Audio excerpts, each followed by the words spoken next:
Bizarre was a variety show. Adam Eager told me something I didn't know. He said you worked with Red Fox on a variety Yeah, show. I heard that. I'm dying to hear. I produced Red Fox Variety. You told me he just worked on it. Worked on it. Well, that's, I mean, according to your What do you Wikipedia think I was, a page. stagehand, you douchebag?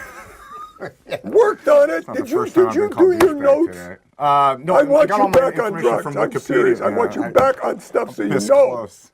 I'm going to do a shot I'm next sorry. break. No, it's I'm true. just teasing No, you. no, He's no. kidding you. He's kidding No, you. I clearly. He says, I love this podcast.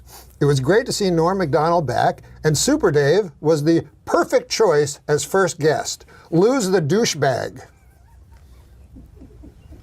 I mean, he's talking about me. Well, we don't know if he's talking He's about clearly talking about me. you. He is talking about you. And this is just one person's opinion, but I have hundreds of other Well, people. all right, yeah, you're right. It's one guy, he's entitled to his opinion, Sure. and that's fine, whatever. And mostly they let's- like the show. Well, good. Well, let's hear another one then. All right. Let's hear another one. What's the deal with that fucking douchebag? Well,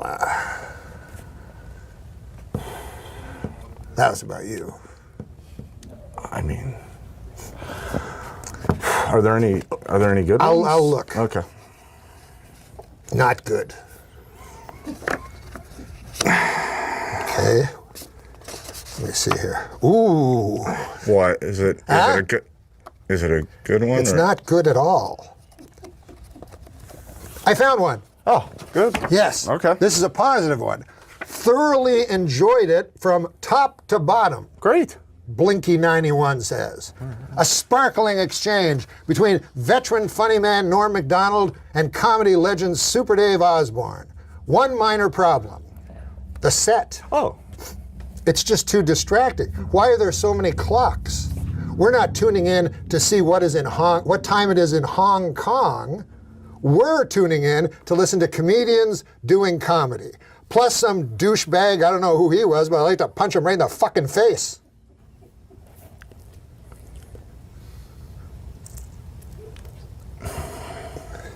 I'm Adam Eget. I work at the world famous Comedy Store. I'm the manager over there.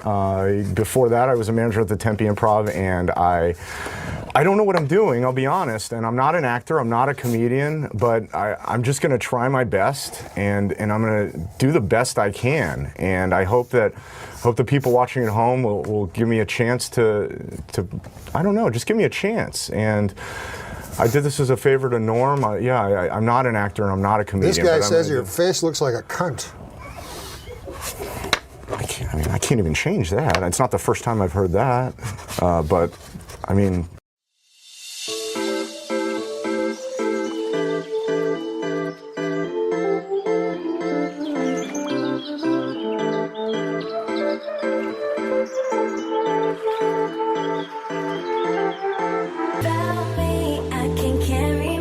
So you were just talking earlier. You've learned to ignore the detractors and the Oh yeah, people because that I'm hate you reading. I'm reading things on here because right now. it's hard. Like Norm and I were talking. I just started doing this as a favor to him, and just because it's fun, you know. Right. But I hear people say, "Oh, you should see what these people are writing about you." And gathered a bunch of comments from the people on YouTube, and they said some pretty hurtful things. Are you going to play it?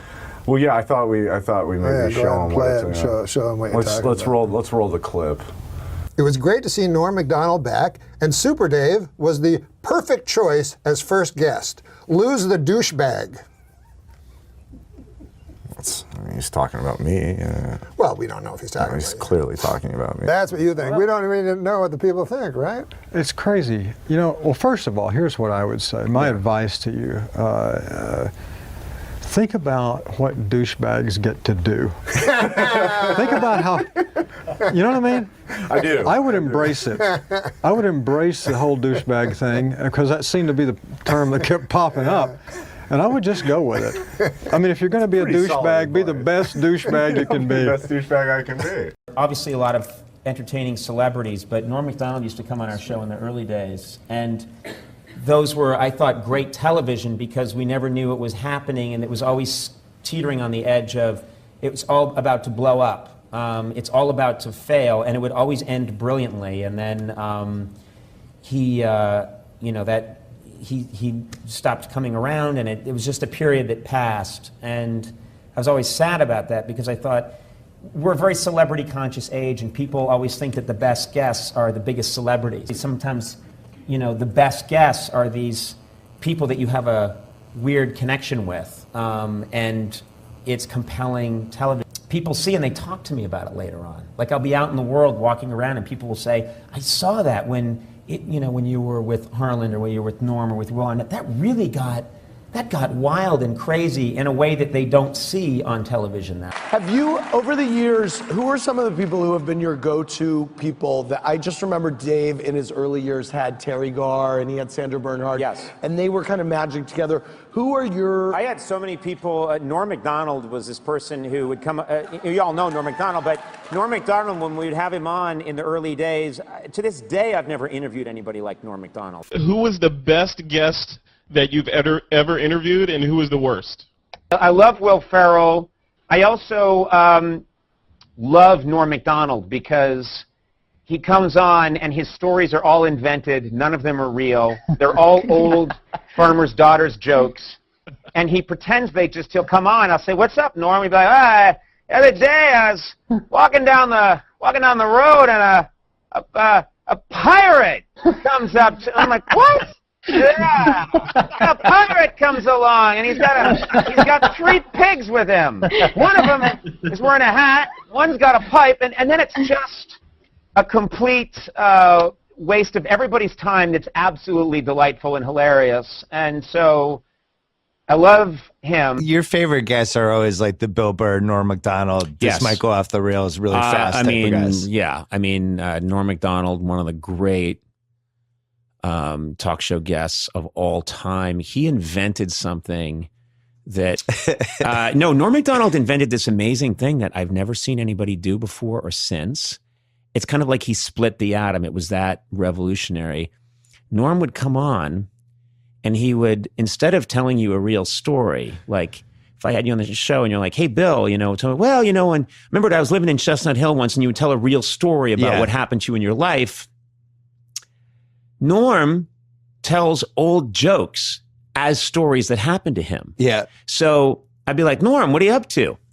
And I mean, really old jokes from like the 1920s. And he'd be like, well, Conan, I don't know if you're aware that I purchased a farm, Conan. I'd be like, really? You purchased a... Yeah, I purchased a farm. Of course, I have 3 daughters. And I'm like, you have 3 daughters? Yeah, I have 3 daughters on the farm. One very attractive, one not as attractive, and of course the third not, kind of, well, she's ugly, Conan. She's ugly. And I'd be like, Well, one day, this traveling salesman comes to the farm, and he says, now, Norm, I tell you. And then it's like he's telling an old traveling salesman joke. Yeah. But about halfway through where it's going. I mean, I usually know. I know kind of what he's doing.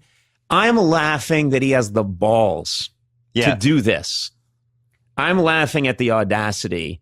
So I don't even care if this joke lands or not. I'm laughing that he's committing to the fact that, no, he doesn't have a farm. He doesn't have 3 daughters. There's no traveling salesman.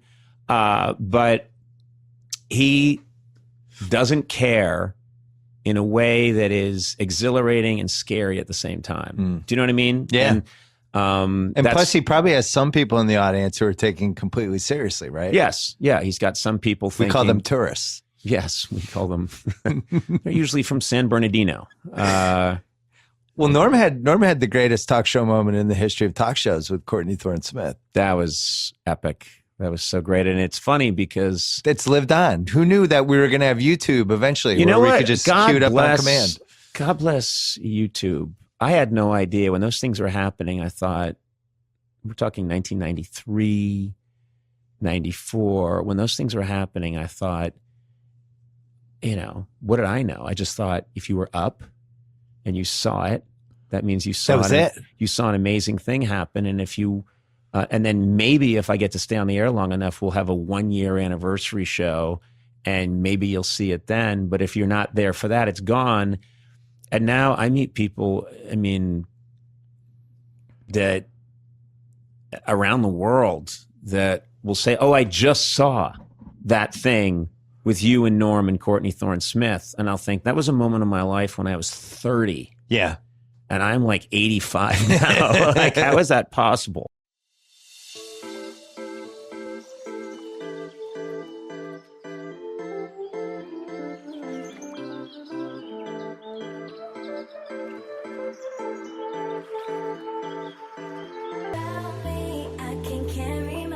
But what's the movie going to be called? Really? I know what it's going to be called. Yeah, what's that? If it's got Carrot Top in it, you know what a good name for it would be? What's that, Norm? Box Office Poison.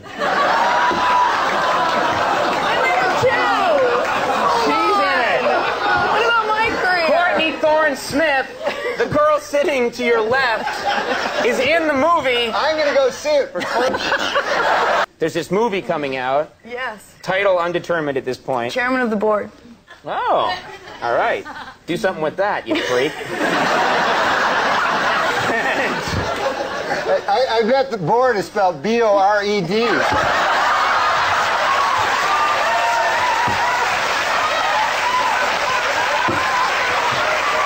You know, all afternoon, as we do this, you've been playing on and off with a cigarette. Do you smoke? I quit smoking a year ago. Good for you. Thank you. You quit smoking. Yeah. And you, when you smoked at the Tomorrow Show... We puffed. We didn't smoke. We puffed. You probably caused many children to start smoking. So you hold a cigarette and you never light it? Yes, it helps me. I have an oral fixation, the doctors tell me. That never... I'm like Beretta. Are you doing this to be a funny thing, or do you really have to kind of I'm doing feel it. No, I feel that I have an oral fixation. You know about that. I don't have that, by the way. If it's I don't not like this, I go straight. You don't like sucking cock? I don't like sucking cock. I mean, I have done it. Yeah, I wouldn't like it. You know why I wouldn't like it? Why? Aren't those animals, like inside the cum? Like I remember the sperm. You mean? Yeah. So to me, like it's a bunch of animals and stuff. And long. I know to smoke. I'll smoke it for you if you No. all right. No, I'm trying to. I just figured it would be rude not to offer you a light. It's nice, but I'm trying not to. And I feel if I Sitting there with a cigarette. I feel if I took one puff. I have an oral fixation, my doctor tells me, which is not good. How did he know that? I was sucking his cock. I was sucking his cock. Okay, since nicotine is such an addictive drug, do you think someday you'll have to have a prescription to buy a pack of cigarettes?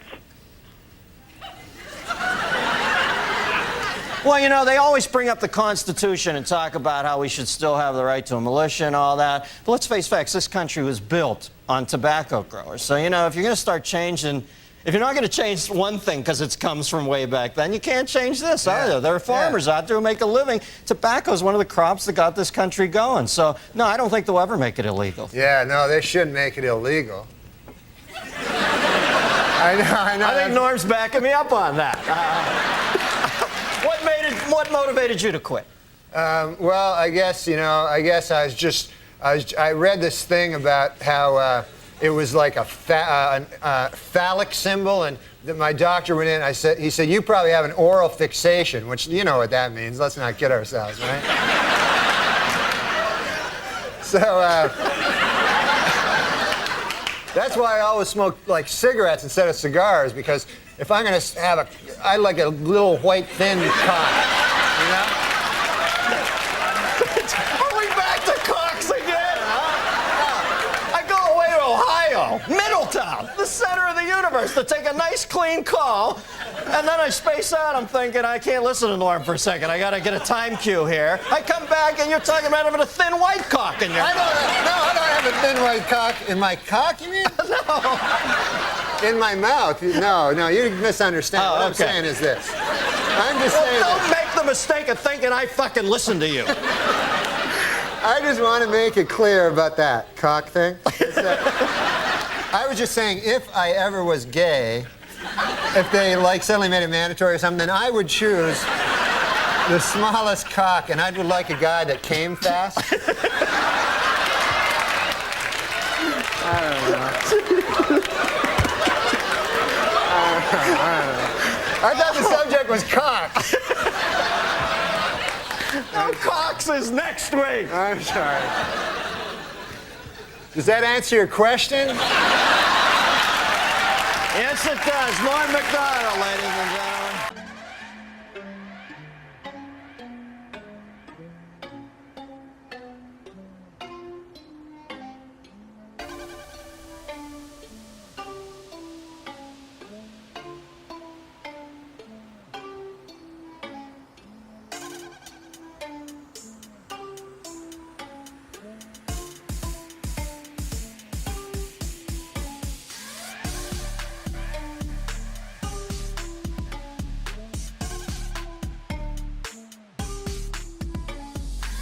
Here, you read one. All right.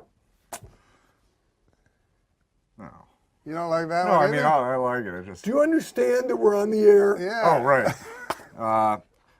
We all know that the Swiss are officially neutral. Who wrote this? Who wrote this? This? Who wrote this? Well, that screwed up my timing. Who wrote this? We don't Who have a name wrote it? on Do you have writers? It's anonymous. It's Well, I like think- an old, I I didn't don't write wanna it. say I didn't write that one. We all know the Swiss are officially neutral. Unofficially, however, they're filthy sons of bitches. Now the Swiss think I hate them. What about this? Go ahead. Read this one. I can prove God exists if I can just find that damn receipt from our brunch in heaven. That is so funny. That is so funny. Did you write this? I didn't write that one. No, I Read didn't that write- one. Call me an old softy, but I'd prefer it if you called me a distinguished gentleman with a flagging erection. Oh. I don't like that one. I'll read that one. Why are you going to make me read all this? Alfred the Great may well be the greatest monarch Can you in the do me a history. favor? Can you find out what the traffic is like on the Santa Monica? Going to the Deadpan. You'll like this one, Super Dave. Deep Hey, throat. can I tell you something? This is a bad segment. Oh, yeah, it is. You know it is. You know it is. When you come to goodnight, he says, goodnight, I really enjoyed doing this show. I had a great time, and I'll see you next week. That's a good idea. These jokes that's not are a bad so, idea. they're not even, they're so beyond insultingly awful that it's not a segment. Can we start this segment over without the No, joke? it's live. Yeah, it is We're live. live on podcast? This is live. Holy cow. Listen to this joke because Well, yeah, I think just wanted to say, this no, is this right isn't- up his alley. Yeah, this is just into the. He might not deep, remember this guy though. No, you'll probably remember. Deep throat porn legend Harry he's Reams. dead. Yeah, he Yeah, died. But how You are they know going to who close that that is? casket? I mean, because probably because of his erection, I would think. How are they going to close that casket? That isn't very good, is it? I didn't write that one. Plus, a man died. Yeah, a Guy guy died. died. How are they going to do it? He was a real pioneer. Make Super Dave laugh. Super Dave, I just wanted to tell you, Alfred the Great may well be the greatest monarch in the history of England. The worst, Richard the Goat F***er. I don't think he's gonna laugh. It's like No, watching. I think he's close. Hold on. I think he's close. It's like watching that golf ball on the edge. I of don't the, understand. I don't understand any of these. I don't even understand that they're how you could take a segment to end your first show when these ratings are so important. And you've I mean people at home, that guy who wanted to know how to become a comic. Who, JP? No, the guy who wanted to Oh, know from how the to writer. become Yeah, a yeah, comic. right. How can you tell him how to become a comic when you're reading that? Yeah. Would you read that at the Comedy Store? No, I'm ashamed. I don't think you would you? What's your best But joke? he's not Do a it right now. We're going to close the show on your Well, best joke. I'm not a comic. Do You it. are. You've done Do stand. it. You've done stand-up comedy. No, I didn't write Do jokes. I really didn't write jokes. But you've done stand-up comedy. What is Yeah, your, that's why I don't do it anymore. Will you talk to him after the show? Because you've got to Let's go get to- this. There's over got to a be. It's got to drink. be more fluid when you talk to him. He's got to come back and forth. I know. That's what I told him before. I said yes. You've got to like say yes. Yes, instead It's of yeah. got to no. be like ping pong. It's always no. It's with like him. ping pong. I know, but with him Right. it's always no. With him it's like you hit No, but the he can't do that. and then You he gotta grabs the say yes, ping pong yeah. ball participate. and What's he your throws it best up. joke? What's your best The joke? problem is I don't have any jokes. I Oh, literally if you have no say jokes. that again. What is your best joke? I mean, the punchline is It's all right. cunt is in the sink. It's okay. That's the joke. That's all I know. That's all I got. You just wrecked. The latest Adam Egan telling a joke. The latest Archie comic shows gay character Kevin kissing his boyfriend Devin. Another barrier will be broken next month when in a dream sequence, Jughead will be show fisting Betty Crocker. God damn, you're illiterate. It's a show fit. No. Oh, you're right. Will be shown. Yeah, Will be they shown. forgot to write the end there. Listen, whenever someone says, I have a couple irons in the fire, I think, is one of them a job writing blacksmithing metaphor? What? Why are these I all don't know. fucking... I don't That's know. funny. But But we're going to end. We're going to. Astronomers have discovered 3 new planets that have an atmosphere conducive to human life, and they've discovered one that has an atmo conducive to hipster life. Whatever. I like that one. Right, some of the 200 Nigerian schoolgirls kidnapped by extremists in Nigeria have been forced to marry their kidnappers, and worse than that, they've been forced to laugh at their husbands' stories even after hearing them for the umpteenth time. You know something. Yeah, I know. It's but very we don't have hard to make a joke about those girls who are kidnapped. When I hear about those things, that is one of the worst. You know, and yet you got a big laugh. George Clooney's engaged. The rich and handsome 53-year-old told reporters, "It's time for me to settle down and start officially cheating on a heartsick and disillusioned spouse." I don't hear any laughter. Well, I love George Clooney so much that he can do no wrong. He's just one of the good. I can do a lot of wrong. He's just one of the good human beings in the world. A good name for a dog is Syndrome. That then when he tries to attack someone, you can yell "Down, Syndrome." Don't laugh. It's not. I mean, it's yeah. That's like it was a little insensitive, I guess. In England, a woman was arrested for throwing a birthday party for her 16-year-old son that included marijuana, alcohol, and strippers. Now she's got even bigger problems. What to do for his 17th birthday? Whatever.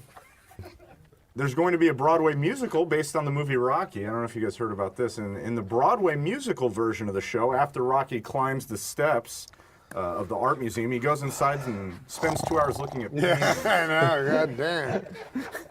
Goes inside and looks at what? Paintings? He looks at paintings. I like that. 2 That's a good one. hours. 2 women accused of using sorcery have been beheaded in a remote village in Papua New Guinea.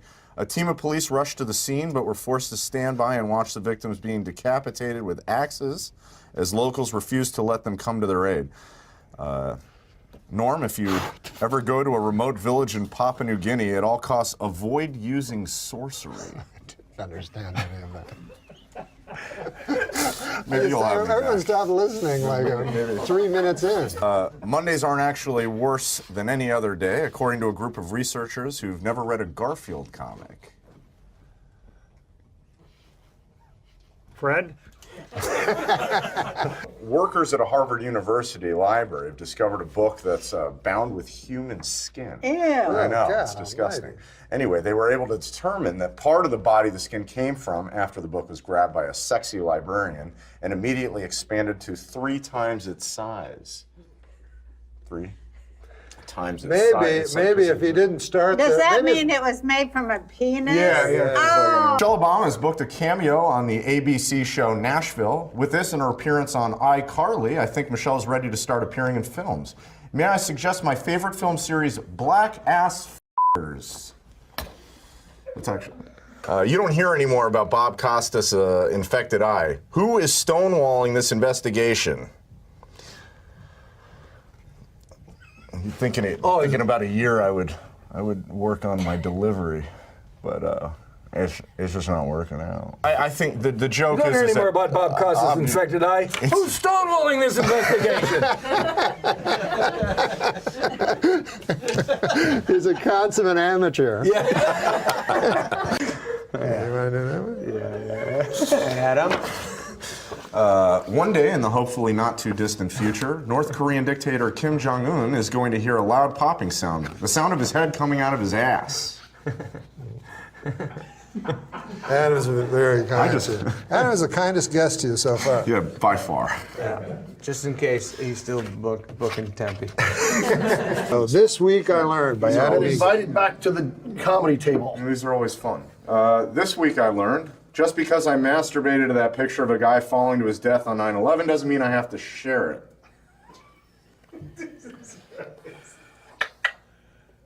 This week I learned you can pay your dentist with blowjobs. Who knew that, right? What I found out this week. But you won't feel it because of the Novocaine. All right, I learned 2 things this week. Is that easier? This week I learned that cum tastes like nickels. Oh. This week. Is that true? That cum tastes like nickels? Yeah. That's funny. Is that what it says? That's what it says here. This week I learned how many gallons of sweat my Kmart hat can hold. Jesus Christ. We'll be back with the ever funny Adam Egan. Okay, get ready to laugh. Why is it so different to find pornography about people in stable monogamous relationships? Why is it so what? Different. Different? Difficult. Damn. Start all over. The joke still works. Oh my God. Earlier this week, Aaron Jackson of Topeka, Kansas, painted his house the colors of the Gay Pride rainbow flag in direct protest of the Westboro Baptist Church. When that didn't seem to work, Jackson fucked 3 of his best buds on his front lawn. Homophobic. Yeah. Well, I think it shows earlier he solidarity. was racist, and now he's homophobic. Well, I think of this. Yeah. Former Tennessee Titans cheerleader Elizabeth Lee Garner, 42, is accused of pulling a 12-year-old boy's pants off and offering him oral sex. The boy refused her advances not because he was 12, but because he was a die-hard Colts fan. This is what I have to work with, you know? Chipotle has canceled its planned sponsorship of the Utah Boy Scout event due to the BSA's ban on gay leaders and scouts. Ironic how an all-male anti-gay organization would want to put hot, thick loads of beef and sour cream in their mouth. Okay. We get the idea. You hate gay guys. So I'm a guest on there, and now it's time to introduce the next guest. And she says, okay, this next guy coming out, he's a great actor. He was in Risky Business. He was done all kinds of stuff. I just love him. Ladies and gentlemen, Joe Pantaleone. And he comes out, and as he's walking across the stage toward the desk, she goes, oh, I know who he is. He said during Roseanne's talk show. Yeah. Remember that? Oh, yes, yes. So one time, the guest was Joe Pantaleone, and she didn't know who he was. You f***ed it up. God damn it, oh, mother. You don't even have your own stories. You take other people's stories and f*** them up. Know the end is day, nobody's gonna change. You won't ever leave. On my mind again, I'm still not tired of it. Can make you want me. And I might act okay, say things will stay the same. Say I'm all I need. If you're walking down the sidewalk and there's somebody coming the other way in a wheelchair, do you have a look, or do you no, I'm going to act normal? Well, I look at the guy, and I hope to God my face isn't making all kinds of twitches. I like to hedge my bets. I don't want to ignore him, so I'll look at him, but I'll like scowl or something. Really? You know? It's the same joke. Oh, is it? Yeah. What was your joke? You had one joke? No, it was so ridiculous. It was stupid. What was it? Oh God, man! It was something like, "Don't take a shot from a girl at a bar because it looks ridiculous. It's never good." I think the punchline was, "Is this a Care Bear cum shot or something?" It was really ridiculous. I don't remember it. It was so long ago, but that was the gist of it, and that's why I don't do stand-up anymore. He can't even tell his own joke. I mean, I'm not a good, you know. Anything. Yeah, clearly.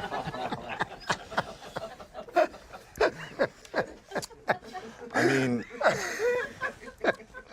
it's like my dad died, and my grandfather died, and my great-grandfather died, and the guy before him, I don't know, probably died. I come from a long line of death. That's my point.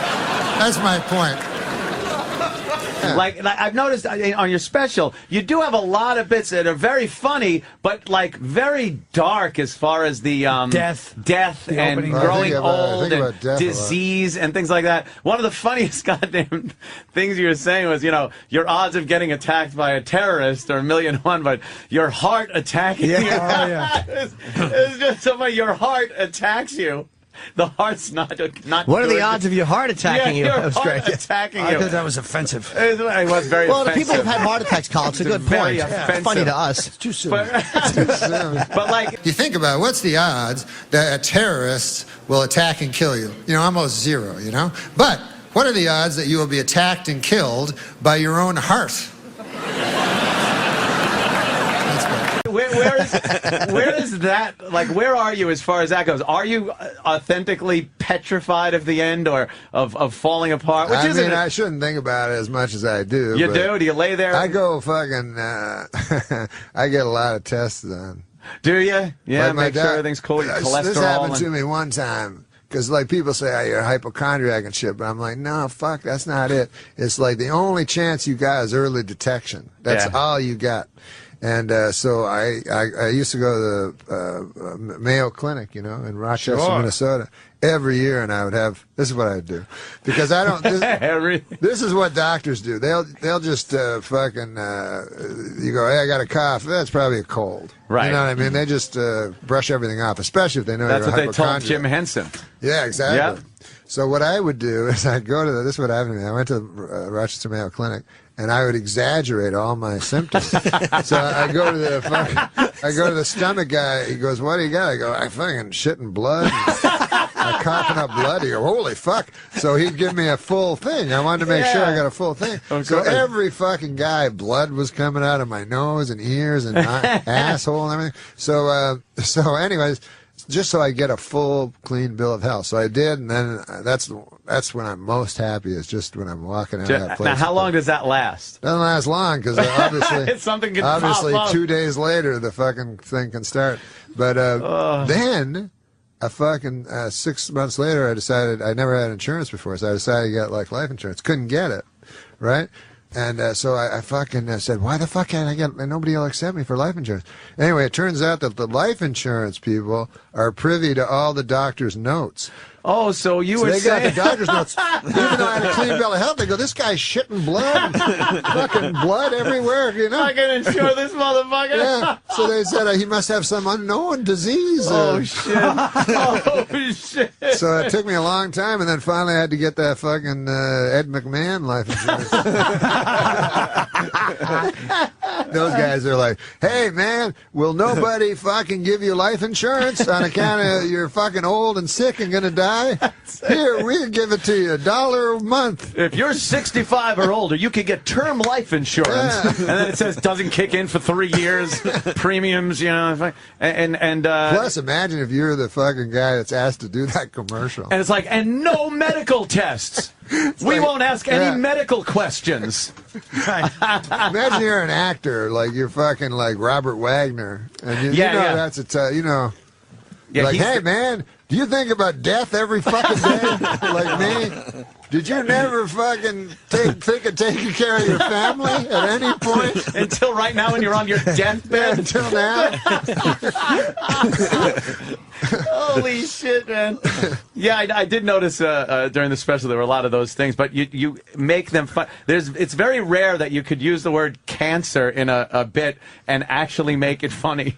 I'm not a doctor, but I'm pretty sure if the cancer dies, I mean, if you die, the cancer also dies at exactly the same time. So that, to me, is not a loss, that's a draw. That's a, you know what I mean?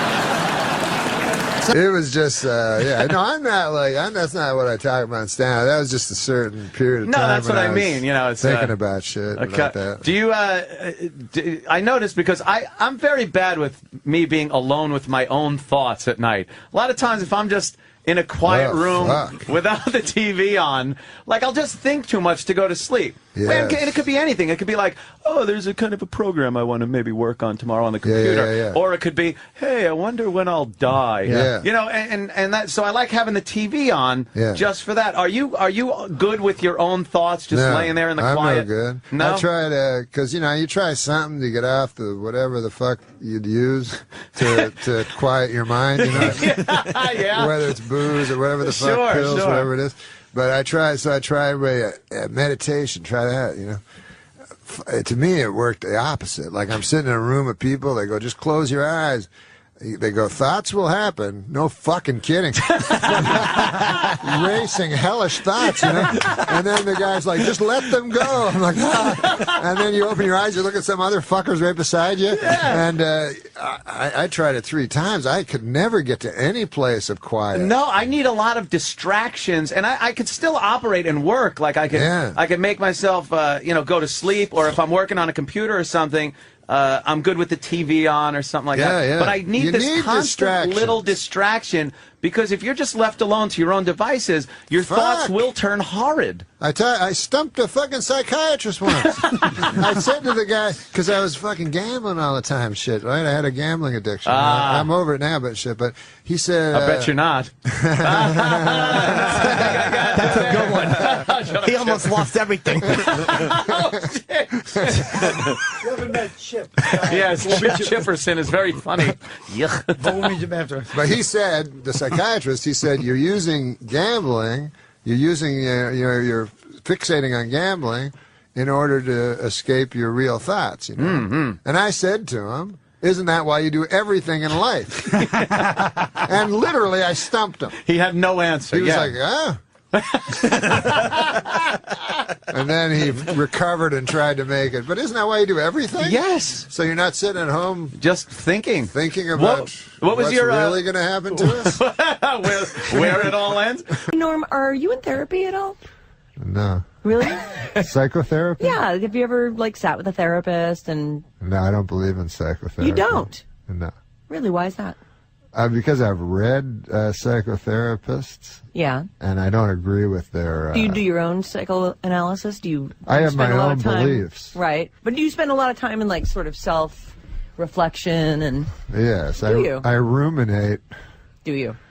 Yeah, I have a theory that that people are in deep denial of death. Right. And I'm not. You know you don't want to.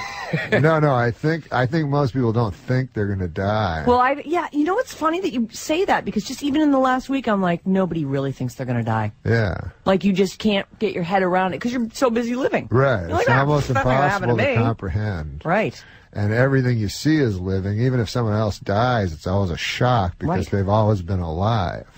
Yeah. So it's very hard. It is a hard thing to wrap your mind around. I'll be doing a lot of this at Cobb's Comedy Club. You say I don't listen. I tell you I try. And we both got our own problems. But I still try to make you tired. Haunts me. Because the thought of not existing. It's like, what the new thing they call it is? Dirt nap. Good God, Larry. That's what they call it, a dirt nap. You would not say that on Hulu. No, I wouldn't say that, but I'd say it here. When I die, I want my body donated to science. But more specifically, a scientist who is working on bringing dead guys back to life. Oh, is that funny at all? That's just a statement. Can I calm your fears about death? Yeah, please. Be serious. Are you being serious? I'm being completely serious. Because I used to be, as he knows, obsessed with it. And I would ruminate all night on it. And then I came to a realization that you and death will never intersect. As long as you're here, death is not. As long as death is there, you are not. Yeah, but since you know it's coming. Don't you want to live forever? You bet. Don't you want to cross that river? Yeah, I want to. Don't you want to kiss tomorrow now? Do you believe you go somewhere? Sure. Where do you go? Well, first they put you in a big black car. And by golly, everybody's dressed in their best Sunday go-to-meeting clothes. It's good to be alive, you know what I mean, isn't it? That's what I say. That's what I like. Gentleman with his hand raised in the back. Yes, excuse me. Hi, Kevin. Could I borrow your notebook? I didn't bring. Thank you. Dave from Basketball Digest. Kevin, KD, why do people call you KD?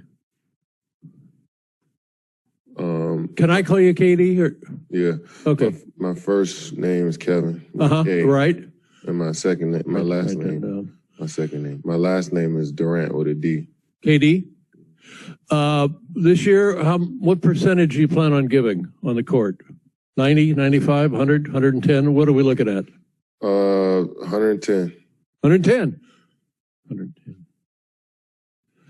I just got off the phone with the Dolan family, and they said that they're talking to the commissioner now. They're looking at working a contractual deal that will allow you when you're not playing for the Nets, days off, you'll be able to play for the Knicks. Comments? All right, Dave, that was the last one. I'm sorry, was that a comment? That was it. How about you? Do you have a comment? Wrap it up. Okay. I'm being told my time is done. Have a great year. What about the Pelicans? When you guys play the Pelicans, does it kind of make you giggle? Yeah. Okay. All right. That's all I got. That's it, everybody. Thank you. Good night. Okay. Good job, Dave.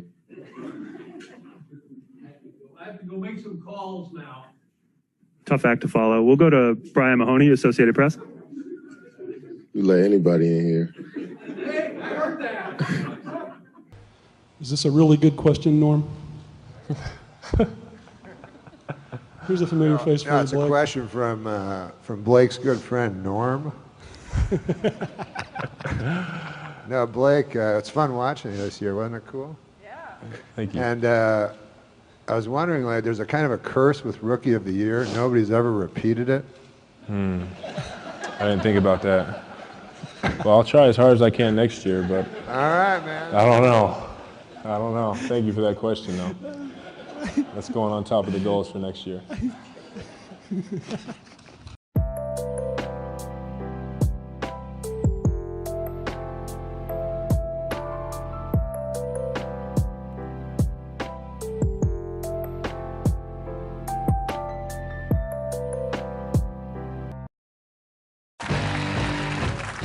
Well, in order to understand the world of sports, I decided to see what it would be like to be a professional athlete. So I hired the best makeup artist in town to help me go undercover as an NBA player. Take a look.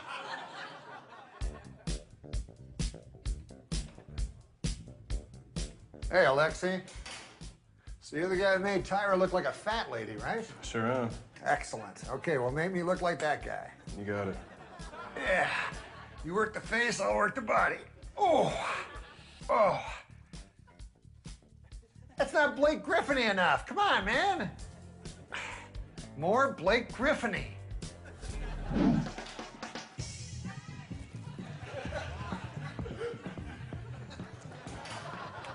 Now I'm going to find out what it's like to be Blake Griffin.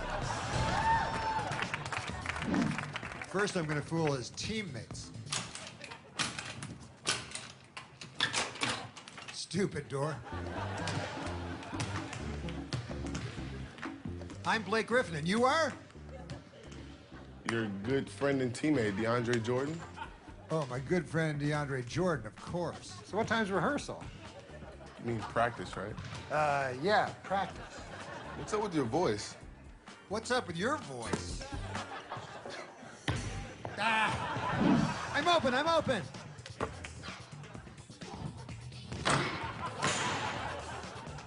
Ow! Ah! Not so hard, man. All right. Hit me. Sky hook.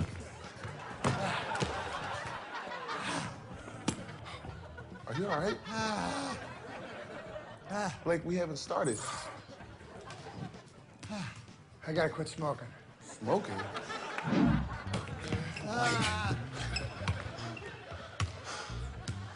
What's up with you today, man? Still got my defense.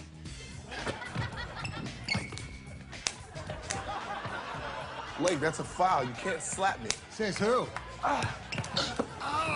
Blake.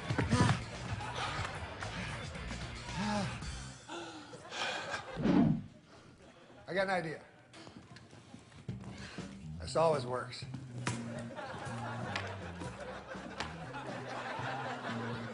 Just jump up there and get it. No. Yeah. Whoo. Oh. Jeez. I don't know what's going on here. My heart is beating so fast. Are you all right? I think I pulled part of my leg that's underneath the top part. Sweet Cordy Howe. Oh, hold on. Give me 1 second. Sorry I'm late. Somebody burned my house down. Oh no. I gotta start working out.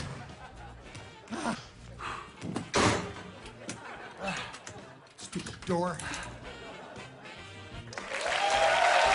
When you say in your book that the greatest gig you ever had was at a hospital for the criminally insane. Yes, I did a hospital for the criminally insane. Now, is that a joke? No, that's a true story. My agent... when you were in Canada, these are the early years. Yes, sir. And you go to... Your agent booked you in a hospital for the criminally insane. Well, he didn't tell me that, though. Yeah. He said, I'm booking you in a hospital. And you go there, you don't make any money, but it's a good thing to do. So I said, oh, that'll be nice, you know. Oh, do there's no pay something good. involved? No. Oh, geez. But, you know, you give back. You know what I mean? Right, give back. Yeah, give back. You had nothing to give I at didn't that have point. that much to give. You're right. So you go to a hospital. Yeah, I go to what I thought was a hospital, and I get there and there's barbed wires and armed guards, and I go, what kind of a hospital is this? And anyways, it turns out to be a hospital for the criminally insane, and then I was like, good God. I mean, I told the guy, I said, I don't even know if these guys deserve a show. I mean, you know what I mean? When I heard hospital, I was thinking of sick people, people you want nothing to do with. I wasn't thinking of you know, people that are in better shape than I, you know, that slaughtered their loved ones and so forth. Did you do a scan of the room, and were there like literally there are people there who like kill their family members, yes. and they've done criminally insane things? Well, I'll tell you, the sad part was the Gatlin brothers were there the week before. Were they? Yeah, they had like, I couldn't believe the room. It was How like does this hospital... a beautiful room, like one of the best rooms I've ever seen. How does this hospital get all these top acts to show up? Well, they pay a lot of money. I mean, they didn't pay me anything. Yeah. But Gatlin brothers, you know, I'm sure got a pretty heavy paycheck. It's a room full of people who like kind of thought... It wasn't full. You mean there was no standing room only? It was for the Gatlin brothers. The guy kept reminding me because only 11 people were there, and he was like, good God, there's 700 criminally insane people here. Yeah, I mean, when people heckle you, they yell out, my mom annoys me, I'm going to kill her. You think they show up for anything? Well, you know what's funny with the heckle thing? I had to change what they actually heckled because it was considered, oh, no, you can't say that, you know, because of the way you say things now. So I had to change. But what they actually said, I went up, there was 8 people in the audience. I got heckled before I hit the mic, right? And a guy yells out, nice shoes, faggot. Right? I'm not even to the mic yet. And then I hear another guy, he goes, Jerome's right, that's some faggot-ass shoes. Boy, you're all set up for success right there. Yeah. So I had to cut that from the book, though, I mean, because they said you can't use the F word. I said, I didn't use the F word. There's a new F word. Apparently. Are these people restrained? Are they in straitjackets when they are yelling these things out? No. The guy. I mean, I'd be scared. I would actually be scared. Well, I was a little frightened. Did you do a full set? There's a great Johnny Cash at Folsom Prison, you know, where he performs at Folsom Prison. Yeah. And if you watch it, it's hysterical because he starts the show and he goes, you know, I just want to do some. I can't do it, Johnny Cash. Yeah. He goes, I'm just going to do my songs. A man backstage told me that I should do them in a particular order, and I said I'll do them in any order I want. And then they cut to the guards. They're like, what? We never said that. Well, by the way, what did your shoes look like that all these mental patients were screaming about them? That's what I want to know. Oh, man, them some faggot-ass shoes. Did you win them over, the insane people, the criminally insane? The 11 insane? Yeah. I would love 8. to say I did. Yeah, but you did not. No, I did. Yeah. Why not lie? Now, early on in your career, you do anything to make it. Would what? You would do anything. Well, I mean, you weren't a male hooker, but... No.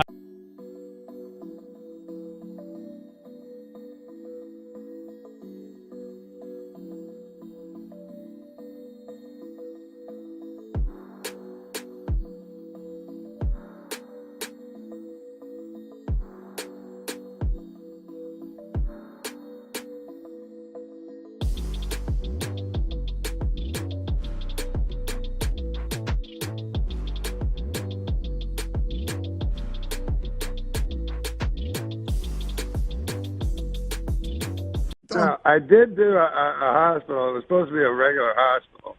And when I got there, there was barbed wire and everything, and it was a hospital for the criminally insane. And they had an incredible, room. And they said the Gatlin brothers were here last week. And I was like, what? Like, I wasn't even sure they deserved a show. And anyways, I went on. I got heckled before I said anything. As I was walking towards the stage, a guy yells out, the guy yells out, "Nice shoes." Now, these guys are not politically correct. No, right. These are criminally insane people. You have to understand. Right. And then the guy beside him goes, "Jerome's right. Them some shoes." No. Norm. Okay. I don't. Well, now what do we do? Every dumb button at ESPN was just okay. Look at you guys with your. Is he still there? Or did we lose him? Once we dump him twice, do we lose him, or do we still have him there? Give me a second. Okay. Have a talk with Norm. All right. Well, all right. We'll come back and do celebrity prognostication with. Norm has a CD. It's called NORM MACDONALD. Ridiculous. It's coming out September 12th. It's a comedy CD, of course. And you got some famous people, a.k.a. friends of yours, to do some bits on there with you. Is that right? Oh, yeah. Some of my friends did it. So it was Will fun. Ferrell, correct? Yeah, the great Will Ferrell was in it. He was kind enough to do it. Molly Shannon? Yes, the great Molly Shannon was in it. She was kind enough. Some of this will be repetitious. Is Tim Meadows great, or is he superb? Tim Meadows is a real talent. You got John Lovitz on there? Yeah. You ever see that guy play softball, by the way? Speaking of baseball and hats, you ever see him hit the ball? I've seen him do stand-up. He tried starting stand-up when he was 50. Really? What about those Subway commercials? That's kind of... Yeah, it's great. He got a catchphrase for the first time in 18 years. And what's the catchphrase? Eat fresh. Oh, eat fresh. And he gets to wear a bathrobe on TV. Yeah. I buy Subway sandwiches. No, he's a really funny guy. He's hysterical. How long... Up here? Yeah, no, I listened to that show, actually. Uh-huh. Yeah. What happened the time you and Norm MACDONALD played tennis? There's a story that he showed up in a leather jacket and jeans. Yeah, I know. I know. He tells that story, and I don't know why he's so into it.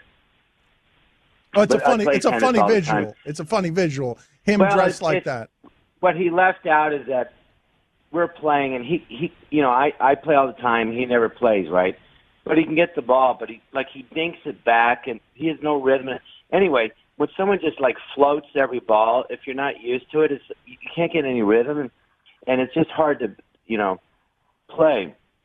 So he won, but what he left out was after every point, he'd leave the court for a minute and brag to his assistant about how, look what just happened. Then he'd come back, 1 point, he'd leave again. So I go, Norm, do you want to play? And he just kept leaving. It was very frustrating, and so he won. So then I said to my coach, I go, how do you beat a guy like that? It's so frustrating. The ball's just, and my teacher's guy, Alex Olmedo, who's you're into sports, look him up. He was a champion college player, Wimbledon champion, Rod Laver, Emerson, who won Wimbledon, and he's in the Hall of Fame from Peru. Great guy. So he said, just step in and take it early. And I go, could you beat someone like that? He goes, are you kidding? I'd kill him. I go, all right, fine. So then we played again, and then I just, I creamed him and I beat him. So also, I wasn't trying as hard the first set because he was, he's not as good, so I'm just taking it easy. But then and he was wearing jeans and a leather jacket. Well, he beat you 6-0 the first time, didn't he? 6-0? No, he wasn't wearing. I don't remember what he was wearing. He didn't beat me 6-0. He's full of crap. That's what he told him.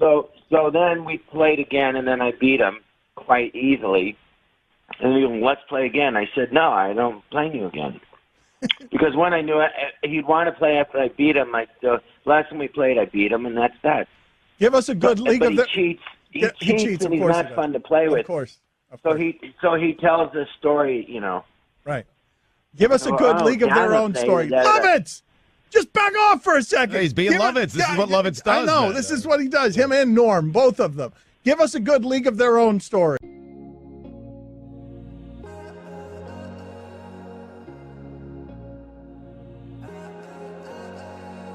Try and crack your code every day. Thinking about every word that we. John Lovitz, what is that? No, I played tennis with John Lovitz. Goes every day to the Beverly Wilshire it's an expensive Beverly Hills hotel. I don't know what it's called. But anyways, the guy there, the coach, is Alex Olmedo, who's a Peruvian tennis player from old, and he very good. He played, he beat Ron Laver 3 times. Right. And so he's 60 or whatever, but a Peruvian 60.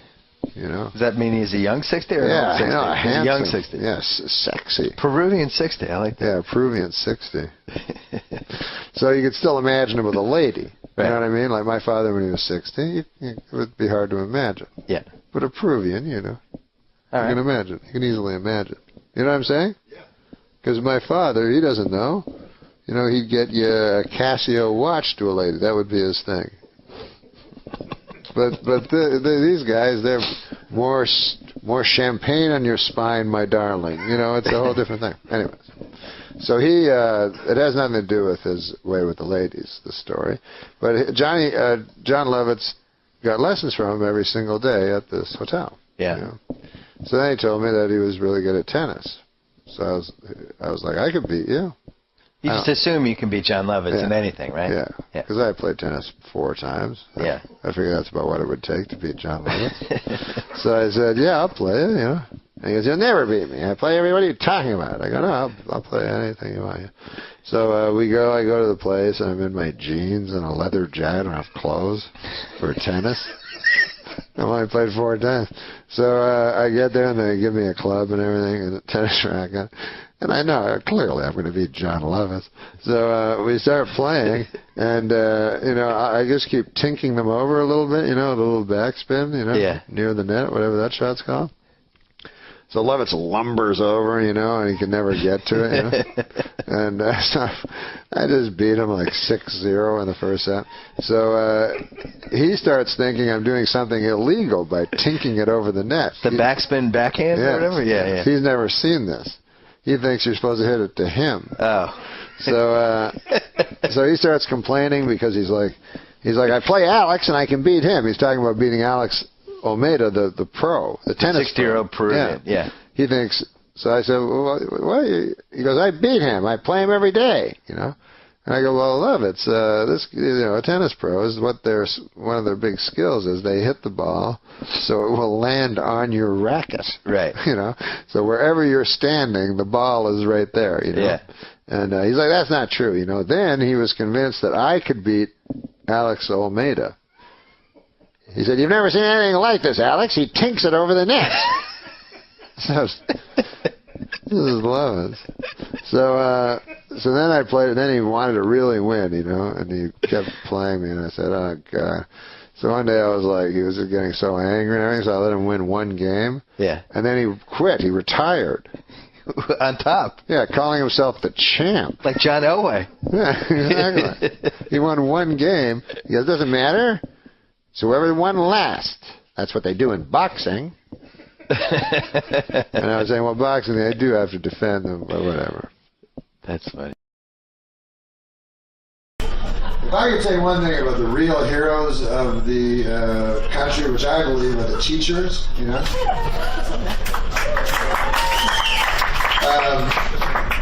I don't believe they're the real heroes. I misspoke again. I think the real heroes are the real heroes.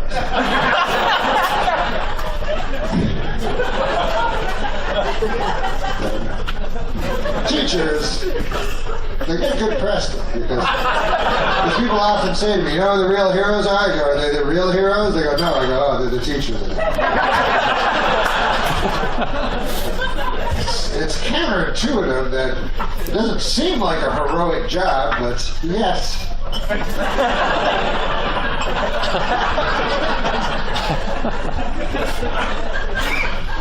First of all, if you're a teacher, you get the same fucking vacations as a child. You get, like 4 months a year off. You know? My vacation? I get almost no time off. Over 48 weeks a year. Like 4 weeks a year I get off. What about you? You're not one of those fucking teachers, right? You seem like a teacher. Now, are you a teacher? What do you teach? What grade? High school. What grade? What grade? No, but what grade? Not so easy when it's the other way around.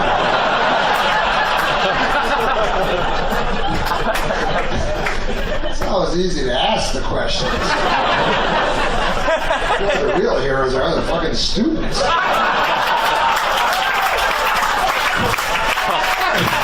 actually have to answer the question. Now, what grade do you teach? 9 through 12. So you need a grade 13 education.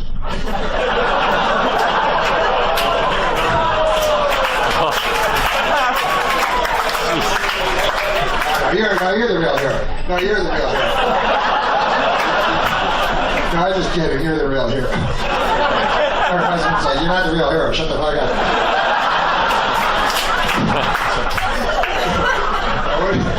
I know, it's a fun thing to say. But what do you do? What do you do for a living that your wife's the real hero? What? You know you're not the actual real hero, don't you? You look obsessed.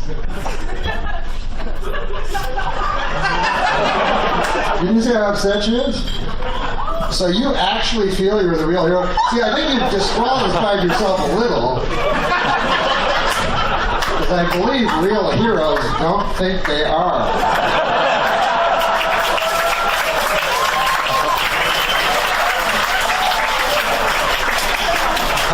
Because when you hear the real heroes, they go, how the fuck did you run into that fucking fire and pull a guy up? You're a hero. And they go, no, it's the teachers. Not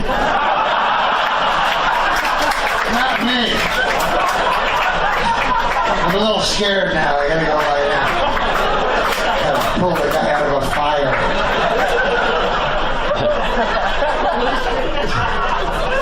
That's a good job. Come on.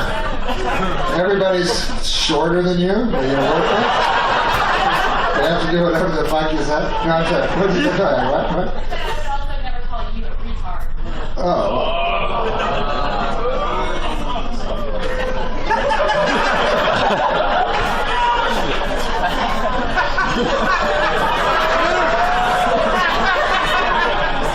That's an odd word for a school teacher to use.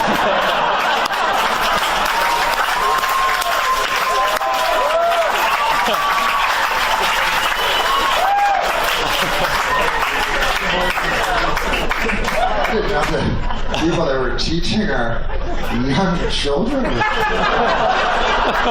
bandying around words like retard.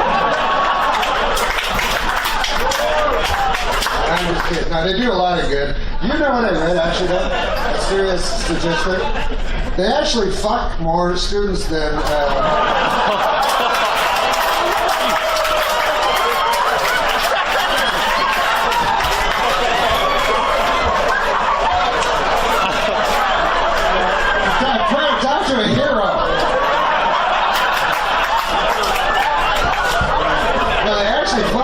students, if you can believe this, than priests. You know how priests...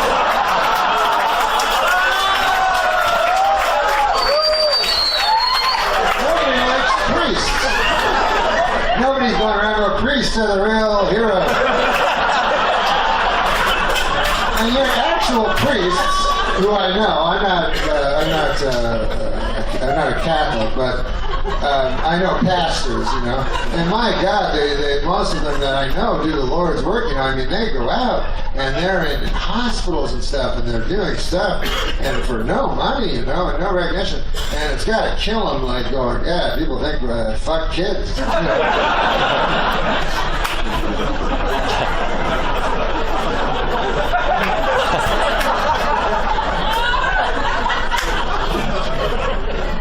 Like, if I was a priest, man, I just let it be known. Like, I do a TV commercial. I go, hey, listen, I'm Father Norm here. Come on down to my church. I won't fuck your kid. I'll tell you that. That's the first thing I promised you. I'll tell you a little something about myself. I'm Father Norm, as I've told you, and 20 years or so ago, I took a vow of chastity. Now, what that means is I cannot have sex with a lady, you know? Now, that's tough, because I like ladies, and especially the ones, you ever see those ones where they press their tits together, kind of, they got a little cleavage showing, but they look kind of hoary, but it looks like they don't know they're whores. Anyway, that's my type. Everybody has their own type. The point is, I don't even fuck them, let alone a child, for God's sake. Why would I want to fuck a child? So anyways, now to Father Norm's. Well, your kid. And you can leave your big-titted whore wife at home. I don't need that hanging around asking me questions all the time. It's junkie. You got to admit, though, the guy that put that flag in the Iwo Jima, he's close.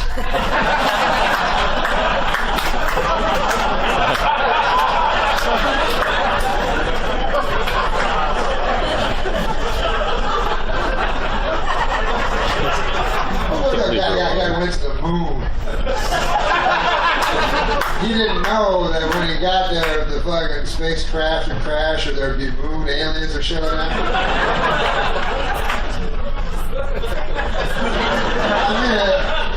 I know he's not. I know it's not grade 11 biology, but I mean it's something. It's something.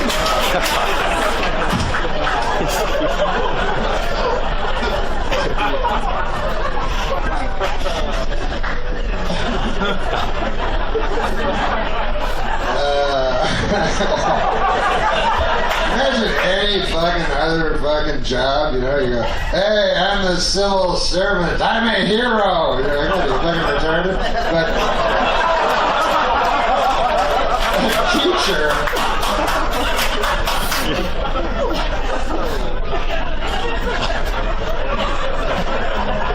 memorize this shit, man. Back tomorrow, and then you gotta tell it to me. Remember everything I say, and then you repeat it to me. I got some problems for you. I know you're a child, and that you don't have any problems. That's the cool thing about being a child, but guess what? You fucking got some now. I've got some heroic work to do for you. Sure, you're a nice lady. Very, very heroic. But, listen, guys.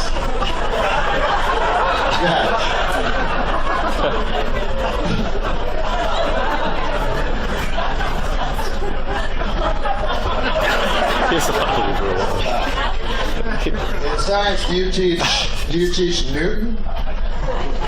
Isaac Newton? You know, what are you, retard? Isaac Newton? There's kind of a...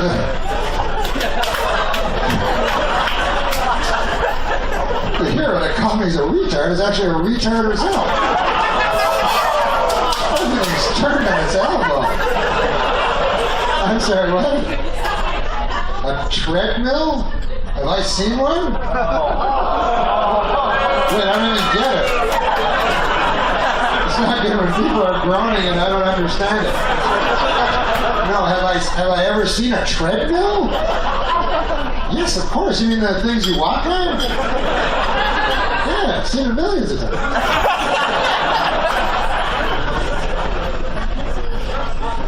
What? Maybe I am a retard. Yeah, you walk on them. They're in gyms and they don't. No, that's not a treadmill. You remind me of these fucking teachers I used to have. I said the answer,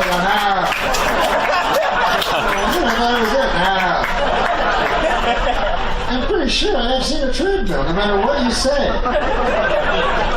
It's a thing you walk on and then, right? You're not what? You wouldn't be sure that I'd seen a treadmill? Well, you see, you're probably very bad at grading people. At some point, when you ask a student a question, and they give you an answer, you have to take them on faith.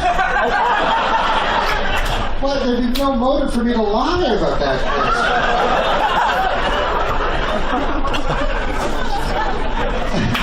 I've seen dozens, hundreds of them. I don't want to brag, but you know,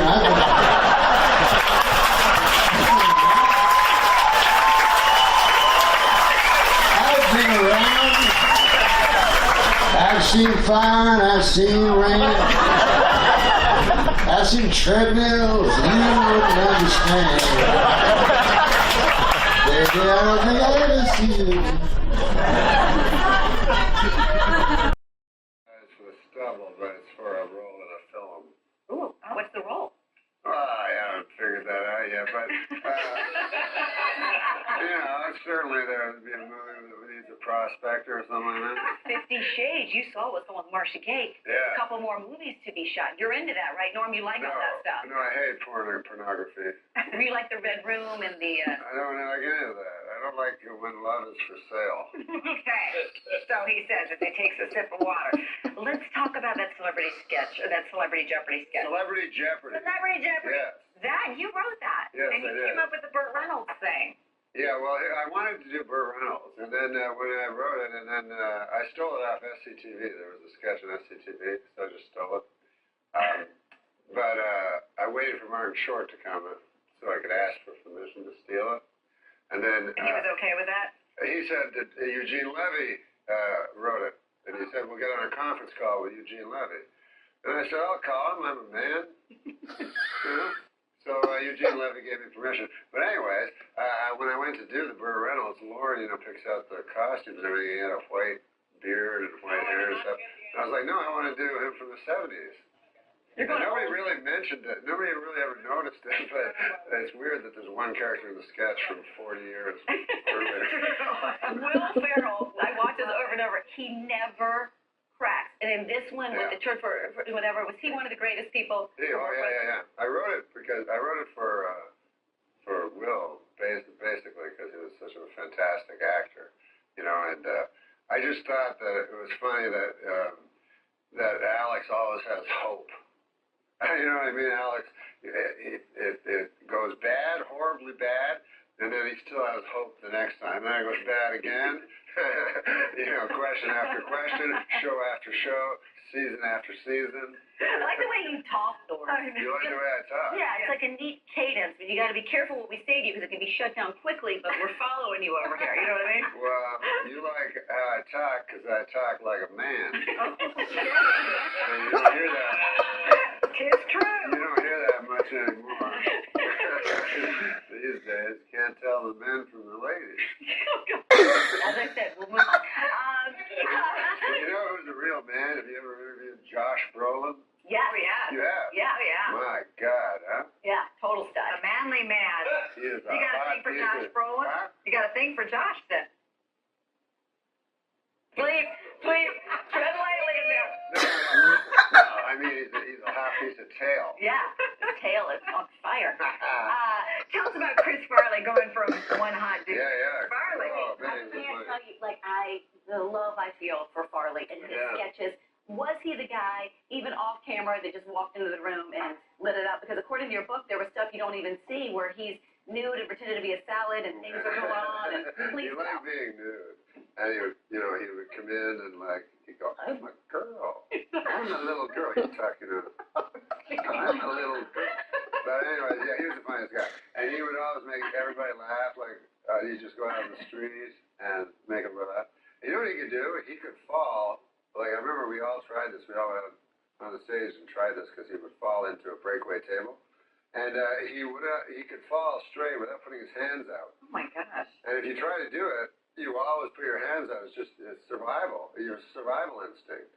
And he didn't have that survival instinct. Oh, well, he learned early on that the fall was funny for him. Yeah. And it was his signature move. Yeah. Did you see him later in life when it seemed like things were getting bad and he was sort of in trouble? Yeah, I did. The last thing he did was work on a film that I was a motion picture that I was in. So that's the last thing he ever did. So I thought he would be fine though, because he was a giant man with huge constitution. And he'd take like a steak and he'd put a big piece of butter on each bite of his steak. So everything about him was just giant, and so I thought, oh, this guy will never die. I was worried about Spade because he was a little frail guy, you know what I mean? Farley was this big giant. So I never worried about him, but he never thought he was funny, which was bizarre because everybody was always laughing whatever he said. That was the sadness. It was sad because he said I wish I was funny like Belushi. And I was like, Belushi wasn't funny. He was a good actor. But, when you melancholy, guy. Whereas Farley could make dumb people laugh, smart people laugh, people that didn't like him laugh, people that liked him. A lot of comics that don't. Do you think you're funny? Because in your book, you've got Louis C.K. calling you Mark Twain in this, David Letterman, which we're going to get to, that loves you. Hold that right there. But do you think you're funny? Because a lot of comics have this thing where the validation isn't always there on the inside of their head. We got to talk about Letterman. The answer. I like when he got emotional on his last show. More with Norm MacDonald. Hold, right? Yeah. Hold, Norm. Drink, Norm. Drink. Pause. Emotional. But because I was just emotional by mistake. It wasn't like I planned to be emotional or, I can't act. So I couldn't do that on cue or anything. I like this side of you, Norm. You do, huh? But it speaks to the friendship that you two had. I like the mannishness of it. Well, I like both. Okay. Kind of like a Josh Brolin right now. Yeah. I had a square jaw. Well, there I am doing with David Letterman. I did an impression of David Letterman, and I felt like odd doing it, because I love him so much. What does he mean to you? What did he do for you? Oh, well, I planned to go on Johnny Carson. That was my plan. I was living in Canada, and I'd done stand-up 2 years, and I was pretty well at my peak of stand-up. So I said, I'm going to go on Johnny Carson. He had 8 months to go, and I'm going to be the last comedian that he anoints and calls over to the couch. Anyway, the guy that picked the comics, he didn't want me to do that. So I ended up on Dave, but that was better because Johnny, I just took on faith that he was funny. I don't know. To me, he was just a corny old man. But Dave was my generation, He was my guy. But what clicked between the two of you? What was it? Oh, I don't know. He liked me for some reason. And, so I worshiped him. And then I was like, I don't know why he liked me. I get to say, what do you think of him now, like as Santa Claus Letterman? Oh, there he is. No, I think that's really cool. But yeah, like I was saying, I'm sorry that they show those pictures because he did it to be anonymous, and now they show pictures, so everyone that sees a guy with a big white beard will know it's Letterman. At Christmas, it's like Letterman. Do you talk to him? Do you ever call him on the phone or talk about nothing? No. He doesn't seem like the type that would keep in touch. I don't know. I'm just judging, but he's just sort of in his lane up there in Connecticut. Yeah, he lives. He has his ranch, and he's in New York City a lot. And I talked. There's a story maybe there. I spoke to him, but We caught you. Gotcha. That was good. But no, he's having a good time. He really likes being retired. He said it surprised him a lot. He thought he would not know what with to the do. election, he's sitting at home. There's so much material. It writes itself. He has to miss No, it. he wishes that he would have been able to do Trump. Talking about the election and Trump, you were just on Fallon the other night. Yeah. Trump was there. Did you guys talk a little bit? Well, what happened was, first of all, I watched it. I thought it was fine. Then the next day they were like, Jimmy wasn't. It's Jimmy Fallon. Yeah. He's not going to ruin his chance to get to host Face the Nation. So no, I was second guest, and he was first guest. First time I was ever second guest. Really? And I didn't even really surprised. Continue.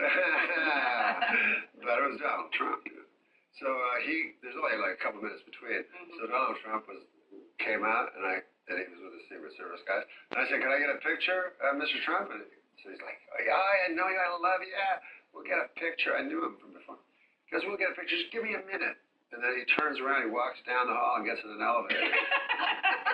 You're still waiting. Yeah, I was like, you're like best trick ever. I know, it was like a Buster Keaton movie or something. That's a good one. Fallon was on you at SNL. Was he the young guy when you were on there? And did you? No, he wasn't on with me. We didn't cross paths. There was no. Okay, I guess he was so young. Yeah, he was a very, very young kid. Who did you pay?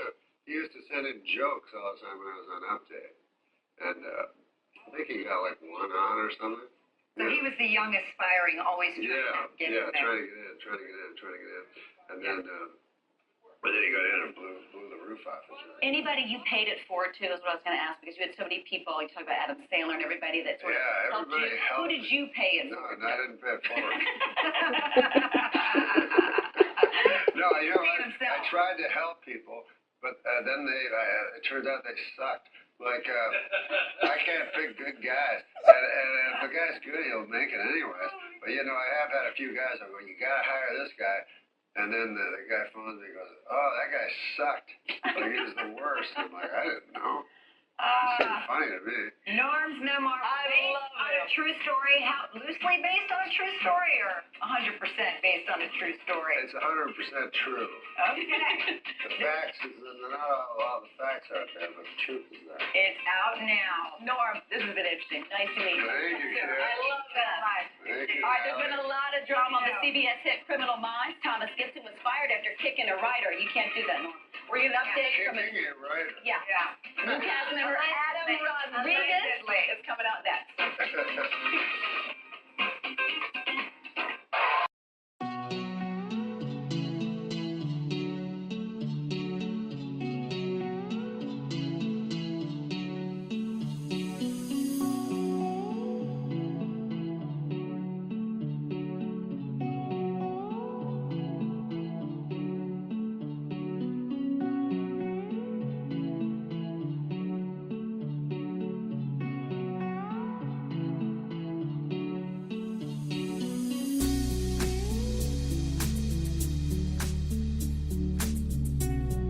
Here, Adam, do a joke. All right. A good name for a dog is Syndrome. That then when he tries to attack someone, you can yell Down Syndrome. Don't laugh at that. It's not. I apologize. I mean, it's yeah. That's like a It was a joke. little insensitive, I guess. Some of the 200 Nigerian schoolgirls kidnapped by extremists in Nigeria have been forced to marry their kidnappers. And worse than that, they've been forced to laugh at their husbands' stories, even after hearing them for the umpteenth time. You know something. Yeah, I know. It's but very we don't have hard to make a joke about those girls who I are kidnapped. know. When I hear about those things, that is one of the terrible. worst. You know, And yet you got a big laugh out of yours. Yeah, I'm sorry. I got it. Now, as an old-timey broadcaster, do you have other old-timey broadcaster friends? Well, they did. You know, Who when would I- they be like? Tom Snyder, was he a old I radio knew guy? Tom well. Sure. Arthur Godfrey was one of my heroes. Red Barber, the Dodger announcer. Yeah. I lived for radio and then television, and Mike Wallace was a great friend. I love Mike. He did me on 60 Minutes, and it was really great. They were very laudatory. And he said to me, "We were so good to you, I'm going to kill the next three guys we do." Mike was a grand guy. I said, he had dementia at the end. That's funny to you. You know, McDonald, I want to tell you. No, it's a very odd thing to say. If you're looking to broaden your horizons, I don't think it's wise to laugh No, because at you someone just who said- had dementia. I'm not laughing at that. I'm laughing that you said. He was you the best. just said. I loved him. Mike It was Wallace was a sad. great guy. He had It was- dementia at the end. It has heavy-duty grilling grates. Why are you laughing? You think the grilling grates are flimsy? No. No, they're heavy-duty grilling grates. They deliver exactly what you need to achieve when you need to achieve that perfect steakhouse flavor. Why are you laughing? You're making a mockery out of the man grate. I'm pretending I know who Albert Gray is. I didn't. No, Albert Fish. Oh. You're a New Yorker. So anyways, he was a child rapist and cannibal, as I explained. When he's the child Jesus rapist, you try not to Christ. laugh when he looks at you. Oh, There's come something on, man. It's not funny. I know it's not, but I know you want people to laugh. Fish chose his victims. He only chose victims who were either mentally handicapped. Now, don't laugh at this next part, please. But you know he wants you to, right? No, if you laugh at this next part. Okay, and I'm not gonna Fish drink chose water. victims who were either mentally handicapped or African American. Oh, come on. Why would you think that's funny? God damn, Fred. Jesus Christ, that was the worst part of the story. But why do you think he did that? What would be the explanation? Why would he only attack? Why would his victims that he chose only be either mentally handicapped or African Americans? Because people don't, in those days, didn't care when those people were vanished. You're thinking like Albert Fish now. And prostitutes. That's why they. That's right. Prostitutes. Exactly. Nobody really cares about prostitutes. But you're exactly right. That's why Albert Fish killed only mentally handicapped and African Americans. What about? Okay. I thought you'd laugh at African Americans again, that they were. No, because I know him. I know he'll do something. That's outrageous. How Well, it's dare kind of you. outrageous.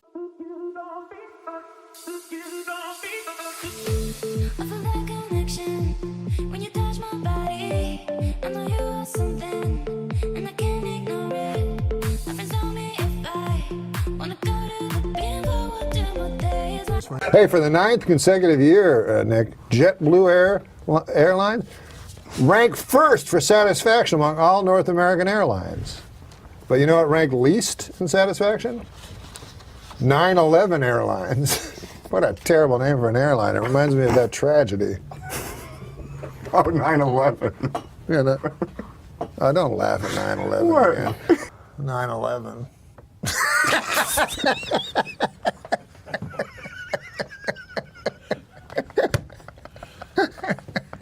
I tried to tell him not to laugh. Adam. I know. I walked through blood and bones in the streets of Manhattan trying to find my brother. Jesus. Yeah, he was in northern Canada. Do you want to hear my impression of the That's going to be you if you don't lose weight. You want to hear my impression of the 9/11 call from Johnny Carson? 911 call. Yeah, I'm sorry. But 9/11 was a national tragedy. Yes, it was. Why do you laugh at that? You said it. Johnny Carson died at 80 years old. Okay, Johnny Carson died at 80 years old. Would you like to hear my impression? Were you in New York when the Twin Towers fell? No, I was in Los Angeles. Well, either way, it was a national tragedy. It was. Yeah, I know. 9/11.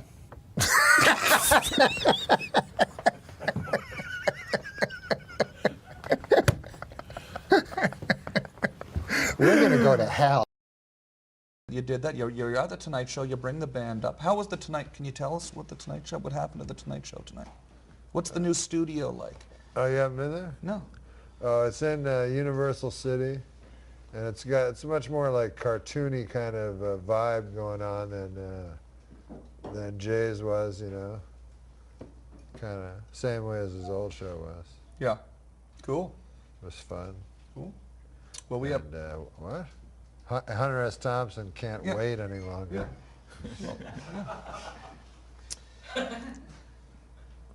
No, we don't have to talk to Hunter S. Thompson. No, we can hear him. What's the matter? Hunter S. Thompson, do you have a question for Norm? Yeah, I do actually. I know he spent years on SNL and whatnot, but my question actually revolved around if he had seen the video with Lady Gaga's cock. Yeah. Whose cock? Lady Gaga's, I think he said. Could be a prank. I don't not know, sure, man. But, is there an actual video with that? No. The problem is I've seen so many cock videos that they all blur together after a while. I don't fucking remember names. Yeah. You know. Yeah, it's really, it is a blur for you, really? Why would you see so many of these? Cock videos? Yeah. I like to see how the other world lives, you know? Yeah. Like, you know, I'm a feminist. I like ladies. I'm like, what are ladies into? Cock? I'm like, I wonder why. I look at them. Yeah. Just sort of studying up on... Yeah, what they like. Yeah. Yeah, so that's what they like. That makes sense. Other guys' cocks.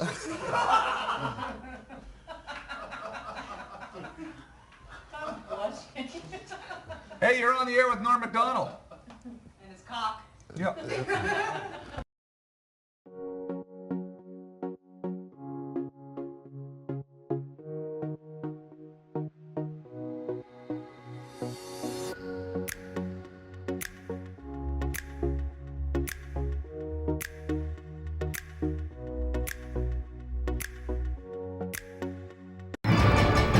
Weekend Update with Norm MacDonald.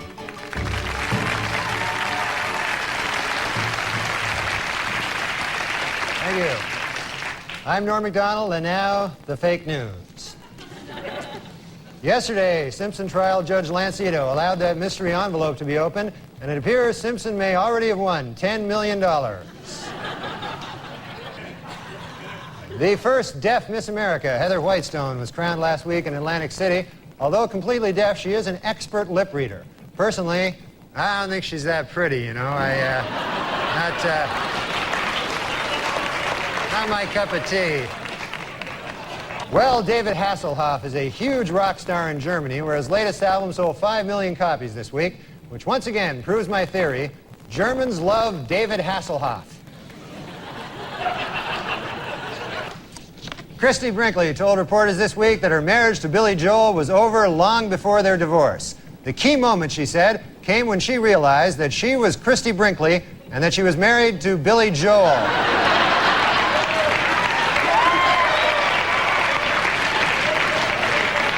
And in a related story, this week marked the 5,000th performance of the Broadway musical Cats. It also marked the 5,000th time a guy turned to his wife and said, "What the hell is this?"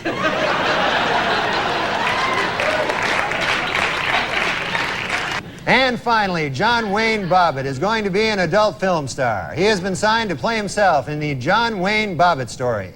The part of his severed penis will be portrayed by Pauly Shore. According to an obscure 14th century law, British Army Captain James Hewitt could be hanged for having an affair with Princess Diana. The punishment for having sex with Princess Diana is death. The punishment for having sex with Princess Anne is having sex with Princess Anne. Las Vegas mogul Steve Wynn has announced plans for a new hotel, 46 stories high, set on a 17-acre island in the middle of a 50-acre artificial lake on the Las Vegas Strip. In a related story, Motel 6 now has shampoo.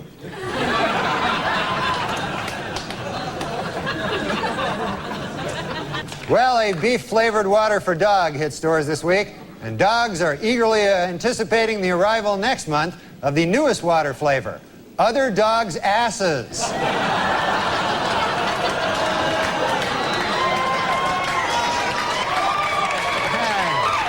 With Republican control of the Senate, Oregon's Bob Packwood will become chairman of the Senate Finance Committee. In a statement, he promised to massage the budget, goose interest rates, and, if possible, stick his tongue down the throat of inflation. A French man who calls himself the Snake Man was arrested this week after climbing up the side of a Manhattan high-rise. Yep, he climbed right up the side of a high-rise. Just like a snake.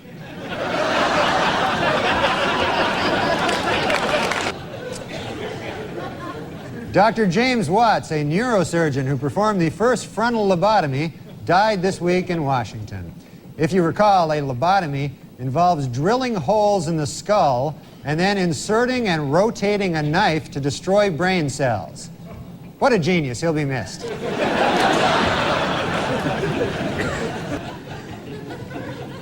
This week is Taxi Cab Appreciation Week, so to all you taxi cab drivers out there, I'd appreciate it if you'd take a shower once in a while. How'd that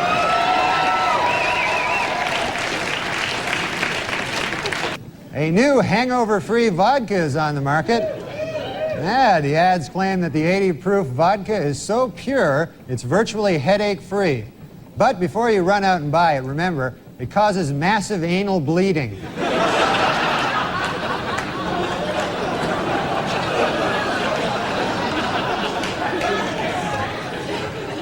Former First Lady Nancy Reagan reports that her husband has been relaxing at their ranch, riding horses and chopping wood. Sadly, eyewitnesses report that he was actually riding wood and chopping horses.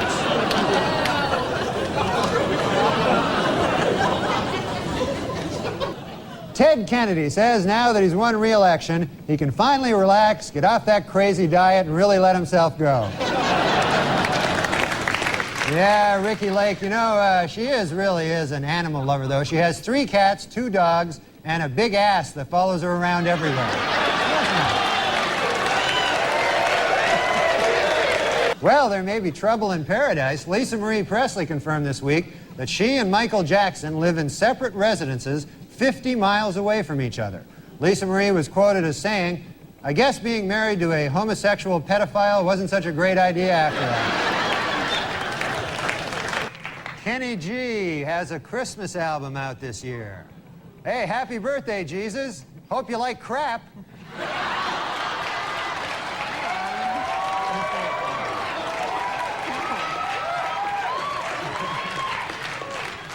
Serial killer Jeffrey Dahmer was attacked and killed by another inmate this week. Just before the fight, Dahmer threatened, "Hey, don't mess with me, pal. I used to eat guys like you for breakfast."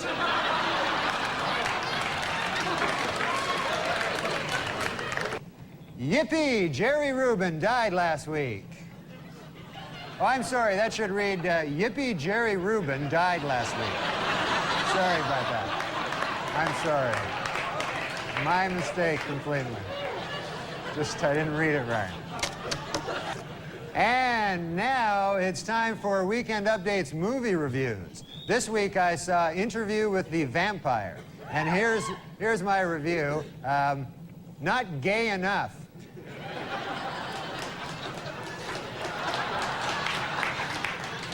A Brooklyn man crossing an expressway on Monday was hit by at least 10 cars. According to police, the man's body was spread over a 2-block area.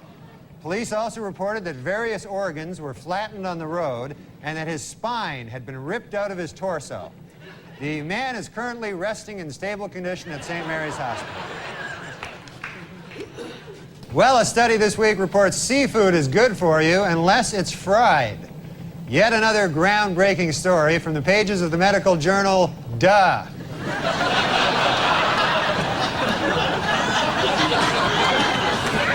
A new FBI study shows that for the first time, Americans are more likely to be killed by a stranger than a loved one or acquaintance.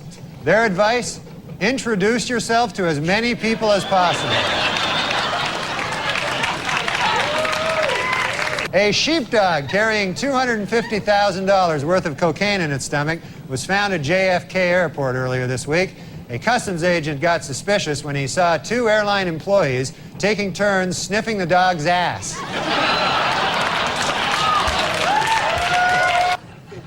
O.J. Simpson's lawyers have decided to skip hearings on DNA evidence and go right to trial. Asked why they did this, the lawyers replied, "We want to get O.J. acquitted as speedily as possible so he can get back to doing what he does best, killing people."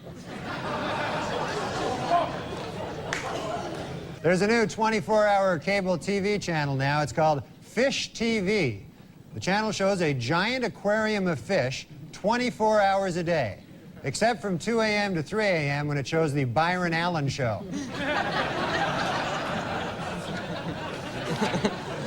In a survey this week, men said they preferred penis size to height. 62% of men said they'd rather be 5'2" with a 7-inch penis. 36% said they'd rather be 6'3" with a 3-inch penis. And the remaining 2% said they'd rather be 1'4" with a 300-inch penis.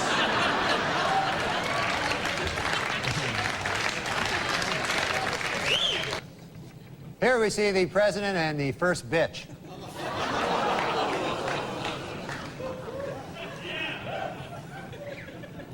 Hey, slow down, you bitch. Let me catch up.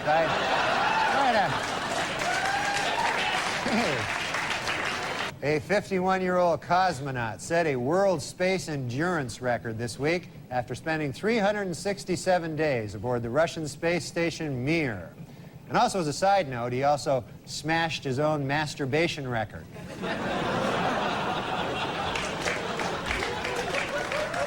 In Walnut Creek, California, anyone who turns in his gun can get free therapy. And anyone who doesn't turn in his gun can get free anything.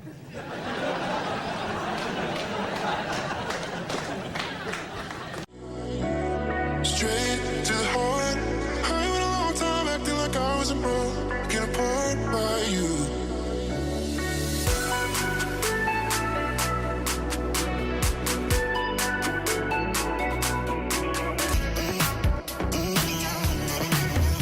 Officials in Disney World have ordered their ride, the Extra Terror-estrial, to be shut down until it can be made scarier.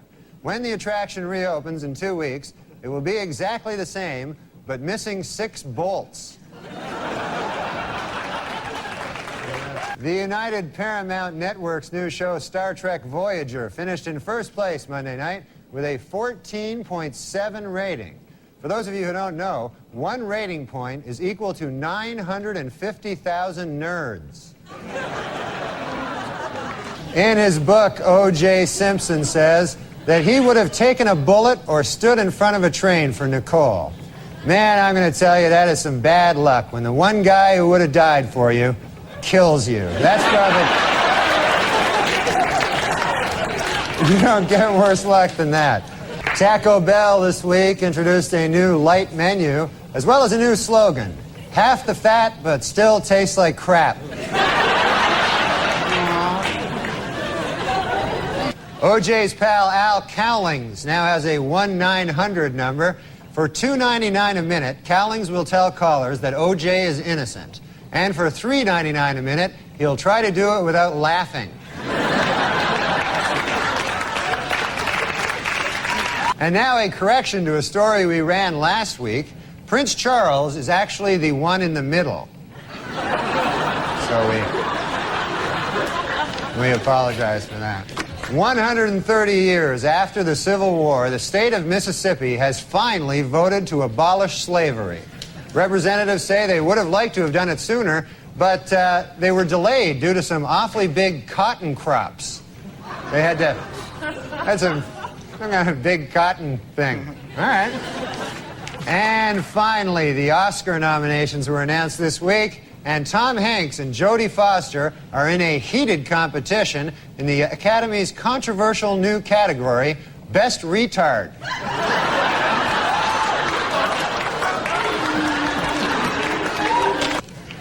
Well, there's good news this week from strife-torn Ireland, where a historic peace agreement has just been signed. Gee, I wonder if anyone will celebrate by drinking. New medical research shows that men and women have different food cravings, men preferring meat and women preferring sweets. Scientists trace this back to caveman days, when men had to go out and hunt for food while women sat on their fat asses eating chocolates.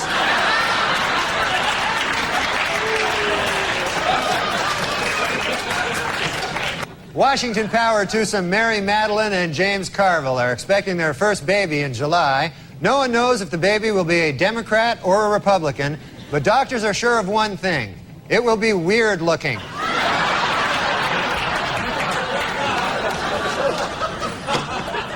This was Colin Ferguson's first week in prison. Ferguson has reportedly dismissed his cellmate, and from now on he will be acting as his own bitch.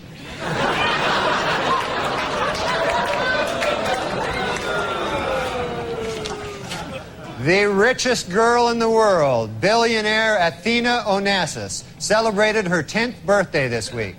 What's it like to be the richest girl in the world? Well, to give you some idea, at the party, they had 2 cakes.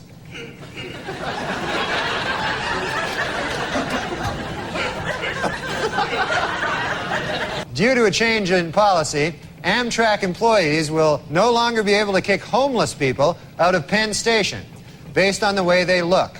From now on, they will have to go solely on urine stench. Some teenagers are snorting or injecting Ritalin, a drug prescribed to treat attention deficit disorder in children. Drug abuse experts warn that Ritalin can cause accelerated blood pressure, along with enhanced mental alertness, a surge of energy, and an increased sense of self-confidence. And remember, kids, those are bad things. According to a controversial new biography, Elizabeth Taylor likes her lovemaking loud, rough, and frequent. Coincidentally, that's also how she likes to eat. Well, it's official. There you go. Michael Jordan is leaving baseball to return to basketball. It is unclear whether the media will now refer to him by his old basketball nickname, Air Jordan, or his more recent baseball nickname, Senior Crappy. Newlyweds Tommy Lee and Pamela Anderson had their first argument this week. He wants kids, while she wants fake kids.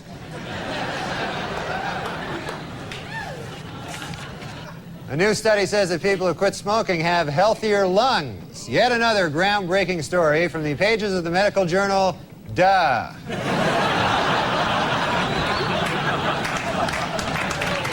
And in court this week, Cato Kalin testified that O.J. Simpson did not appear angry before or after the period of his wife's murder. But Kalin admitted he could have been a touch edgy while he was actually murdering her. Might have been a... Leona Helmsley fired a maid this week for stealing her Victoria's Secret lingerie. And you think she looks hot here, huh? Imagine, if you would, with the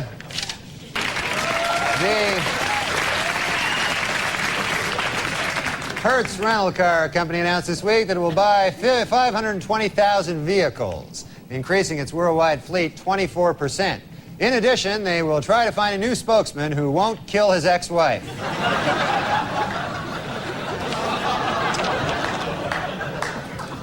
And finally, the Diamond Council of America advises that men spend 2 months' salary on an engagement ring, while the American Housing Company suggests that you spend 25% of your salary on rent. Interestingly, the U.S. Crack Association recommends that you spend all your salary on crack. In medical news this week, scientists report there may soon be a vaccine for drug addicts, which completely eliminates the craving for cocaine. They caution, however, that the vaccine is extremely dangerous, highly addictive, and costs $10,000 a gram. This week at the O.J. Simpson trial, the infamous bloody glove was finally introduced into evidence, and O.J. didn't help his case any by blurting out, "There it is, I've been looking all over for that thing."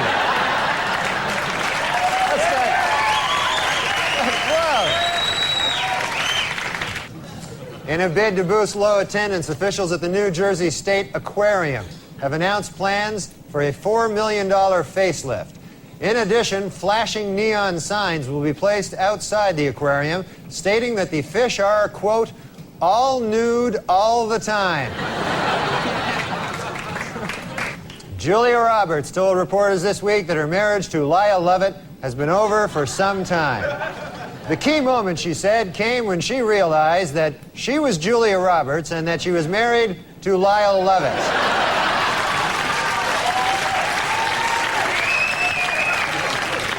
Last week, Duchess of York Sarah Ferguson visited the Big Apple and showed off her 14-pound weight loss. Hopefully, this will not interfere with her official duties of sitting on her fat ass all day long. Well, singer Willie Nelson, who was arrested recently in Texas for marijuana possession, saw the charges against him dropped this week. A judge ruled the arrest had been illegal because police didn't have probable cause to search his car for pot. How about the fact he's Willie Nelson?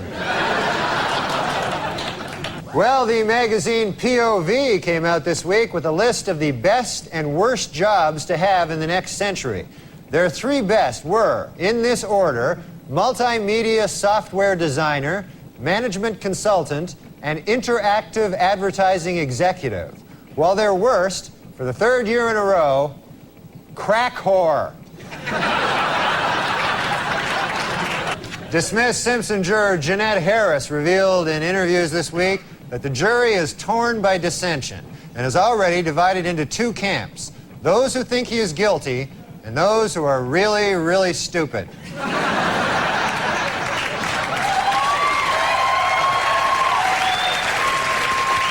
A Cambridge, Massachusetts juror found City Councilman William Walsh not guilty of malicious destruction of property after he removed 2 dildos from a sculpture in the City Hall annex. Walsh's defense was that he was walking by, saw them, and said to himself, "Hey, free dildos." Look at there. While Premiere Magazine's list of the 100 most powerful people in Hollywood hit the newsstands this month, in an odd bit of ranking, Demi Moore was ranked number 28, while her breasts were ranked 20 and 21. So, at a press conference this week, Washington Mayor Marion Barry said he wants private businesses to provide 5,000 summer jobs for a district youth program. He also wants some crack.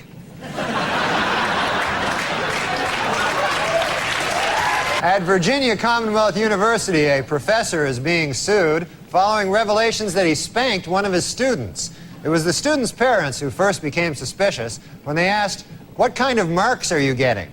And she replied, "Big red ones on my ass." So,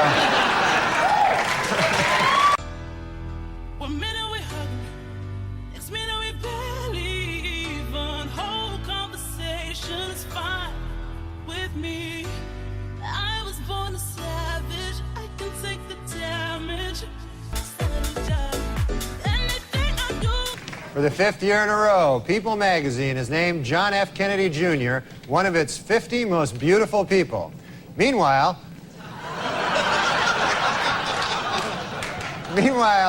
Big Red Nose magazine has named Ted Kennedy one of its 50 faces most ravaged by drink. Well, in Buffalo, Wyoming, a truck jackknifed this week, spilling hundreds of sticks of dynamite on the I-90 interstate, though officials noted that there is absolutely no danger as long as you're protected by magic. Yeah, I wish I was protected by magic. All right. In stock market news this week, April's 3 biggest losers were Cantab Pharmaceuticals, Champion Enterprises, and Crapco, which manufactures crap. And also crap-related items, most recently Mariah Carey's Christmas album.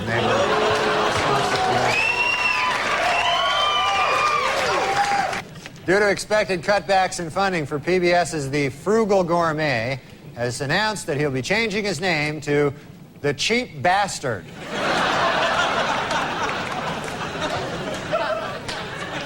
Well, in a questionable move by the defense team this week, O.J. Simpson demonstrated how to stab 2 people at the same time.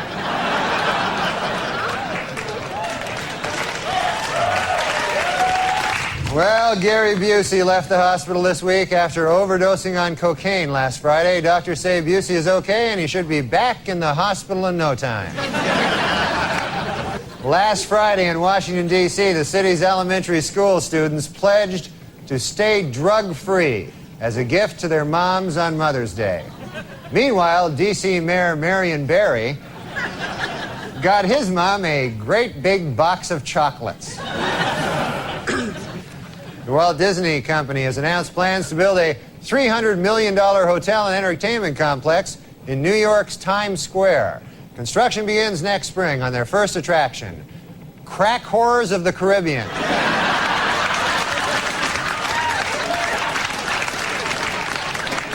The American Academy of Pediatrics has released an updated list of unsafe baby products. Topping the list this year is the really, really, really, really high chair. What name do I see here? Stormin' Norman MacDonald cold calling me? What's up, Norm? What, are you eating some toast? I was eating toast in the commercial and I just sucked some down the wrong pipe and I'm a little dry. You pick it up and run with it. What's up, Norman? Nothing. I just wanted to talk about something in the news. Here's the story. I got up early today to take my son to school. Yeah. And then I realized it was so early in the morning. And I said, what can I do? I can either, have a coffee, or I can be in show business. Mm-hmm. So you called in. So I called in because you're in show. You're one of the only guys in show business at 7 in the morning. It's a bridge and tunnel thing, exactly. No, but listen, man, I want to talk about the news. Even though newscasters are up at 7 in the morning. Yeah. You have to go to a comedian. Listen, I used to get the stories ripped from the headlines. That's where I get my jokes. Yes, I see. Now I get them, I type directly from the www. I don't know. But no, this is what happened. I was on the airplane. Do you ever hear a story that means you have no reference to the story ever at all? Yeah, sure I do. So I got off the airplane, and the guy says to me, because everything moves so fast, the guy says, you hear what happened? I go, what? With the baby and the hot air balloons. They're like, what? Are you telling me a joke? It sounded like the guy was going to tell me one of those great old jokes. Yeah, exactly. I mean, a rabbi, a priest, and a nun walk into a bar. That's the same sort of start. You hear about the baby and the hot air So balloon. I'm like, no, what? You never know. You don't know if the guy's putting you on. Right. And he's like, and he goes, you know the guy? I go, who's the guy? As if I would know the guy. Right. He goes, the guy from Wife Swap. Like, like I'm the moron for not putting these. I said, Wife Swap? He goes, well, Wife Swap too. And he's like, his attitude was like, where have you been? You know? Yeah, well, the amazing thing is that you're so much of an adult, you can't put this disparate list of ingredients together. Baby, hot air balloon, wife swap 1. No, wife swap 2. Where do you take it from there, Norman? Well, I know kids love rides. Yes. But I will say about the whole hot air balloon industry, I've never been I don't know, man. I've never been one to say, hey, I'd like to go up on a balloon with a blazing fire underneath me. It seems like there's about 7 ways that you could end up perishing. There's only one way you could survive. The only people who have ever pitched it historically were Forbes magazine, Malcolm Forbes, and Jules Verne. They're the only people who ever made hay off the hot air balloon. Everybody else, you're right, has ended up on Mysterious Island.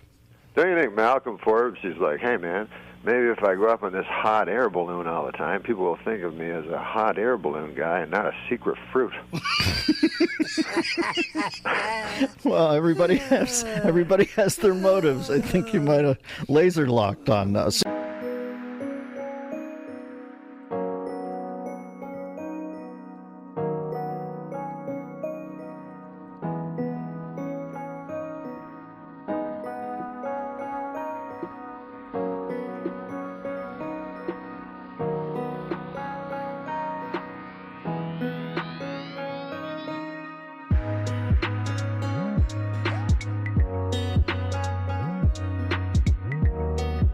So you're not sending your boy up in a. Myself in that. Oh, you're not sending your own son up in the hot air balloon, Norm. No way, man. No, my son's just into regular boyhood things, bungee jumping. Right.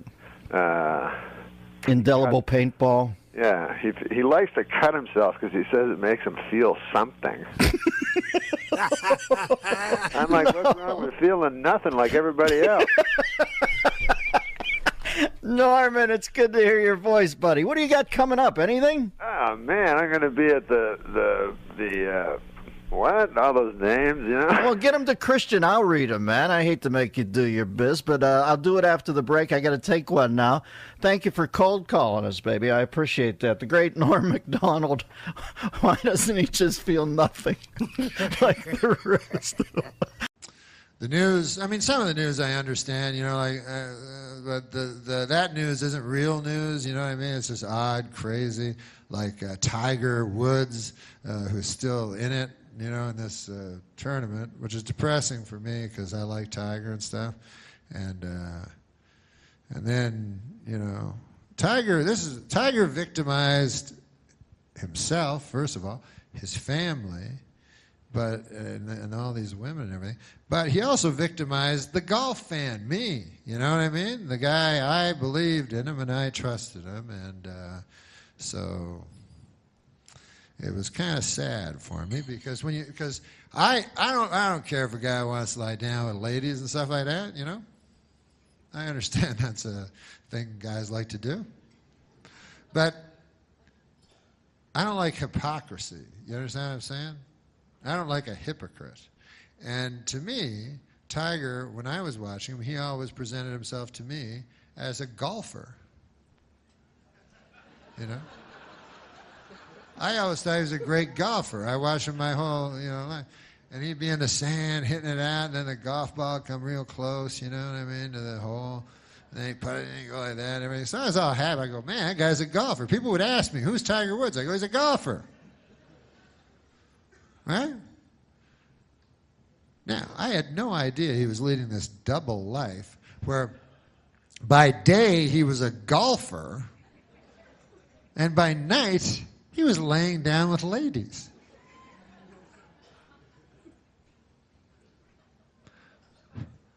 Otherwise, I never would have bought the Buick.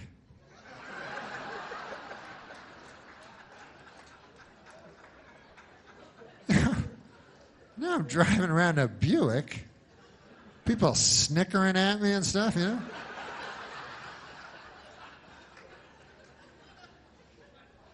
Whatever. No, but he's a sex addict, and that's a hard one. I imagine that's a tough one to kick.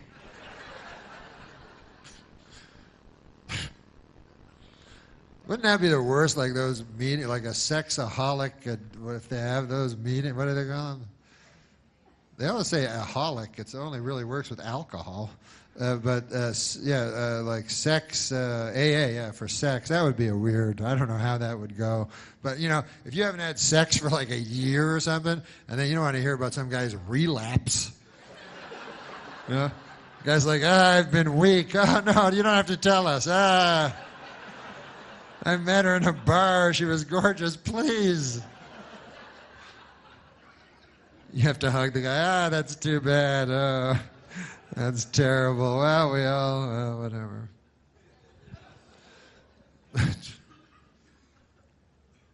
But I don't even know if sex, I don't even know if that's a thing. I don't know, you know. It's weird to me because if you're an addict, if you're a heroin addict, you're addicted to heroin. The more heroin you do, the more addicted you are. Booze addict, you're addicted to booze. More booze you do, bigger addict you are, you know. So to me, if you're a sex addict, let's say, you know, sometimes you meet these guys like, hey man, this guy's 70 years old and he's been married since he was 20. Still happy, still have a healthy sex life, still has sex with his wife, you know, every week or so, you know. Then wouldn't you think, that guy's a sex addict? He is a sex addict to such a degree that he's willing to have sex with a 70-year-old lady. That's hitting bottom there, you know. If you're going around getting a whole bunch of different ladies, that's not a sex addict. That's just a beautiful lady addict. I don't know what you call that. But if you're willing to just anything at all, just whatever's beside you after 50 years, you're like, I don't like you anymore, but or whatever they do, whatever noise they make. An injured Tiger Woods withdrawing from the Player Championship on Thursday after only 9 holes. 9 holes, or as Tiger calls it, 3 ladies. When asked about Tiger Woods, fellow golfer John Daly said that Tiger's problem was that he wasn't getting sex from his wife. You know, it's never a good sign in life when you're getting advice from this guy right here.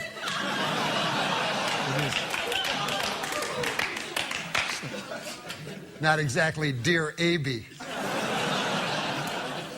As we mentioned, Tiger Woods bowed out of the Players' Championship, citing pain in his left leg. What might have caused that?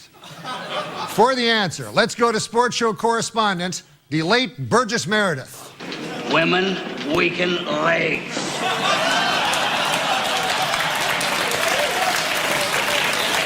As always, thank you, late Burgess Meredith. Top story tonight, Tiger Woods fell out of the top 10 in the world golf rankings for the first time in 14 years. This is a valuable lesson for all you young golfers. Never stop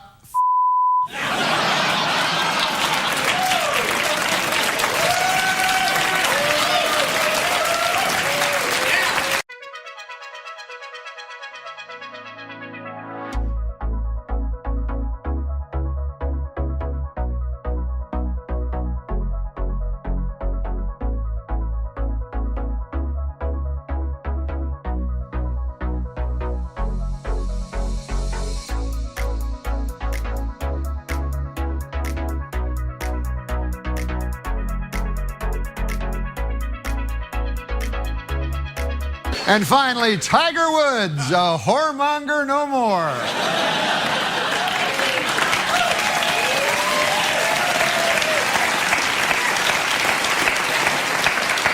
Which Which brings us to this week's What the H?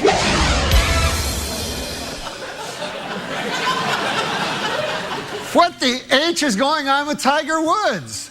As we all saw on Sunday, the guy can't even sink 3-foot putts at Augusta anymore. Why? Because we are still in his head. That's why.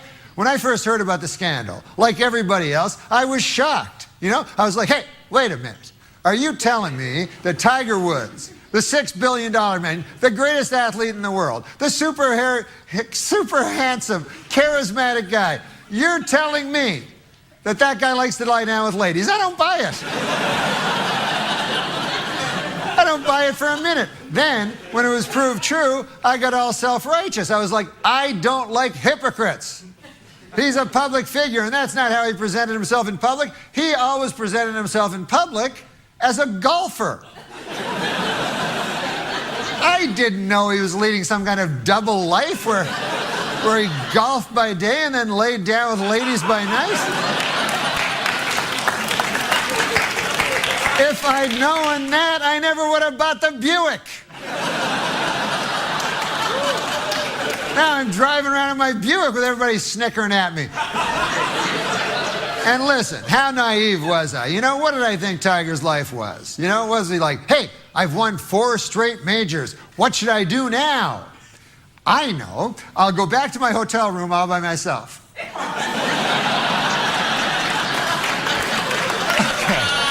Okay, here I am in my hotel room. Let me just close my hotel room window. Too many ladies chanting my name out there. I know, I'll order some room service. Hello. Yes, I'd like to order... hello, Nicole. I'd like to order a chicken breast sandwich. No, if I wanted a job to end all jobs, I would have asked for one. I want a chicken breast sandwich with a pickle.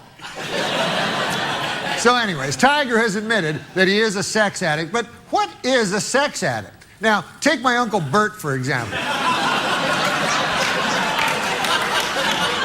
A fine fellow. He's been married to my Aunt Ruth for the last 50 years, and they still have a wonderful, healthy sex life. Now, ask yourself this. How addicted to sex do you have to be to have sex thousands of times over half a century with this thing?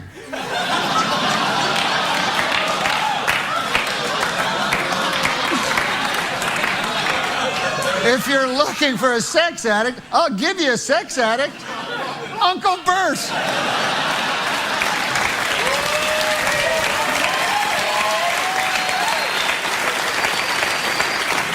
Now, also, Tiger is different than you and me. Now, how many chances do we have in our life to commit adultery? Maybe 10. So if we stray once, it's not even 10. We just think it's 10. If we stray once, that's 10%. Now, Tiger may have had sex with 50 or 60 girls, but what about the 3 million he could have but didn't? You got to factor those gals in. Then that makes the percentage 0.000000006, which statistically is 0. So, from a strictly mathematical standpoint, Tiger Woods is the most faithful man who has ever lived. All right, so let's get out of his head and let Tiger be Tiger. What the H?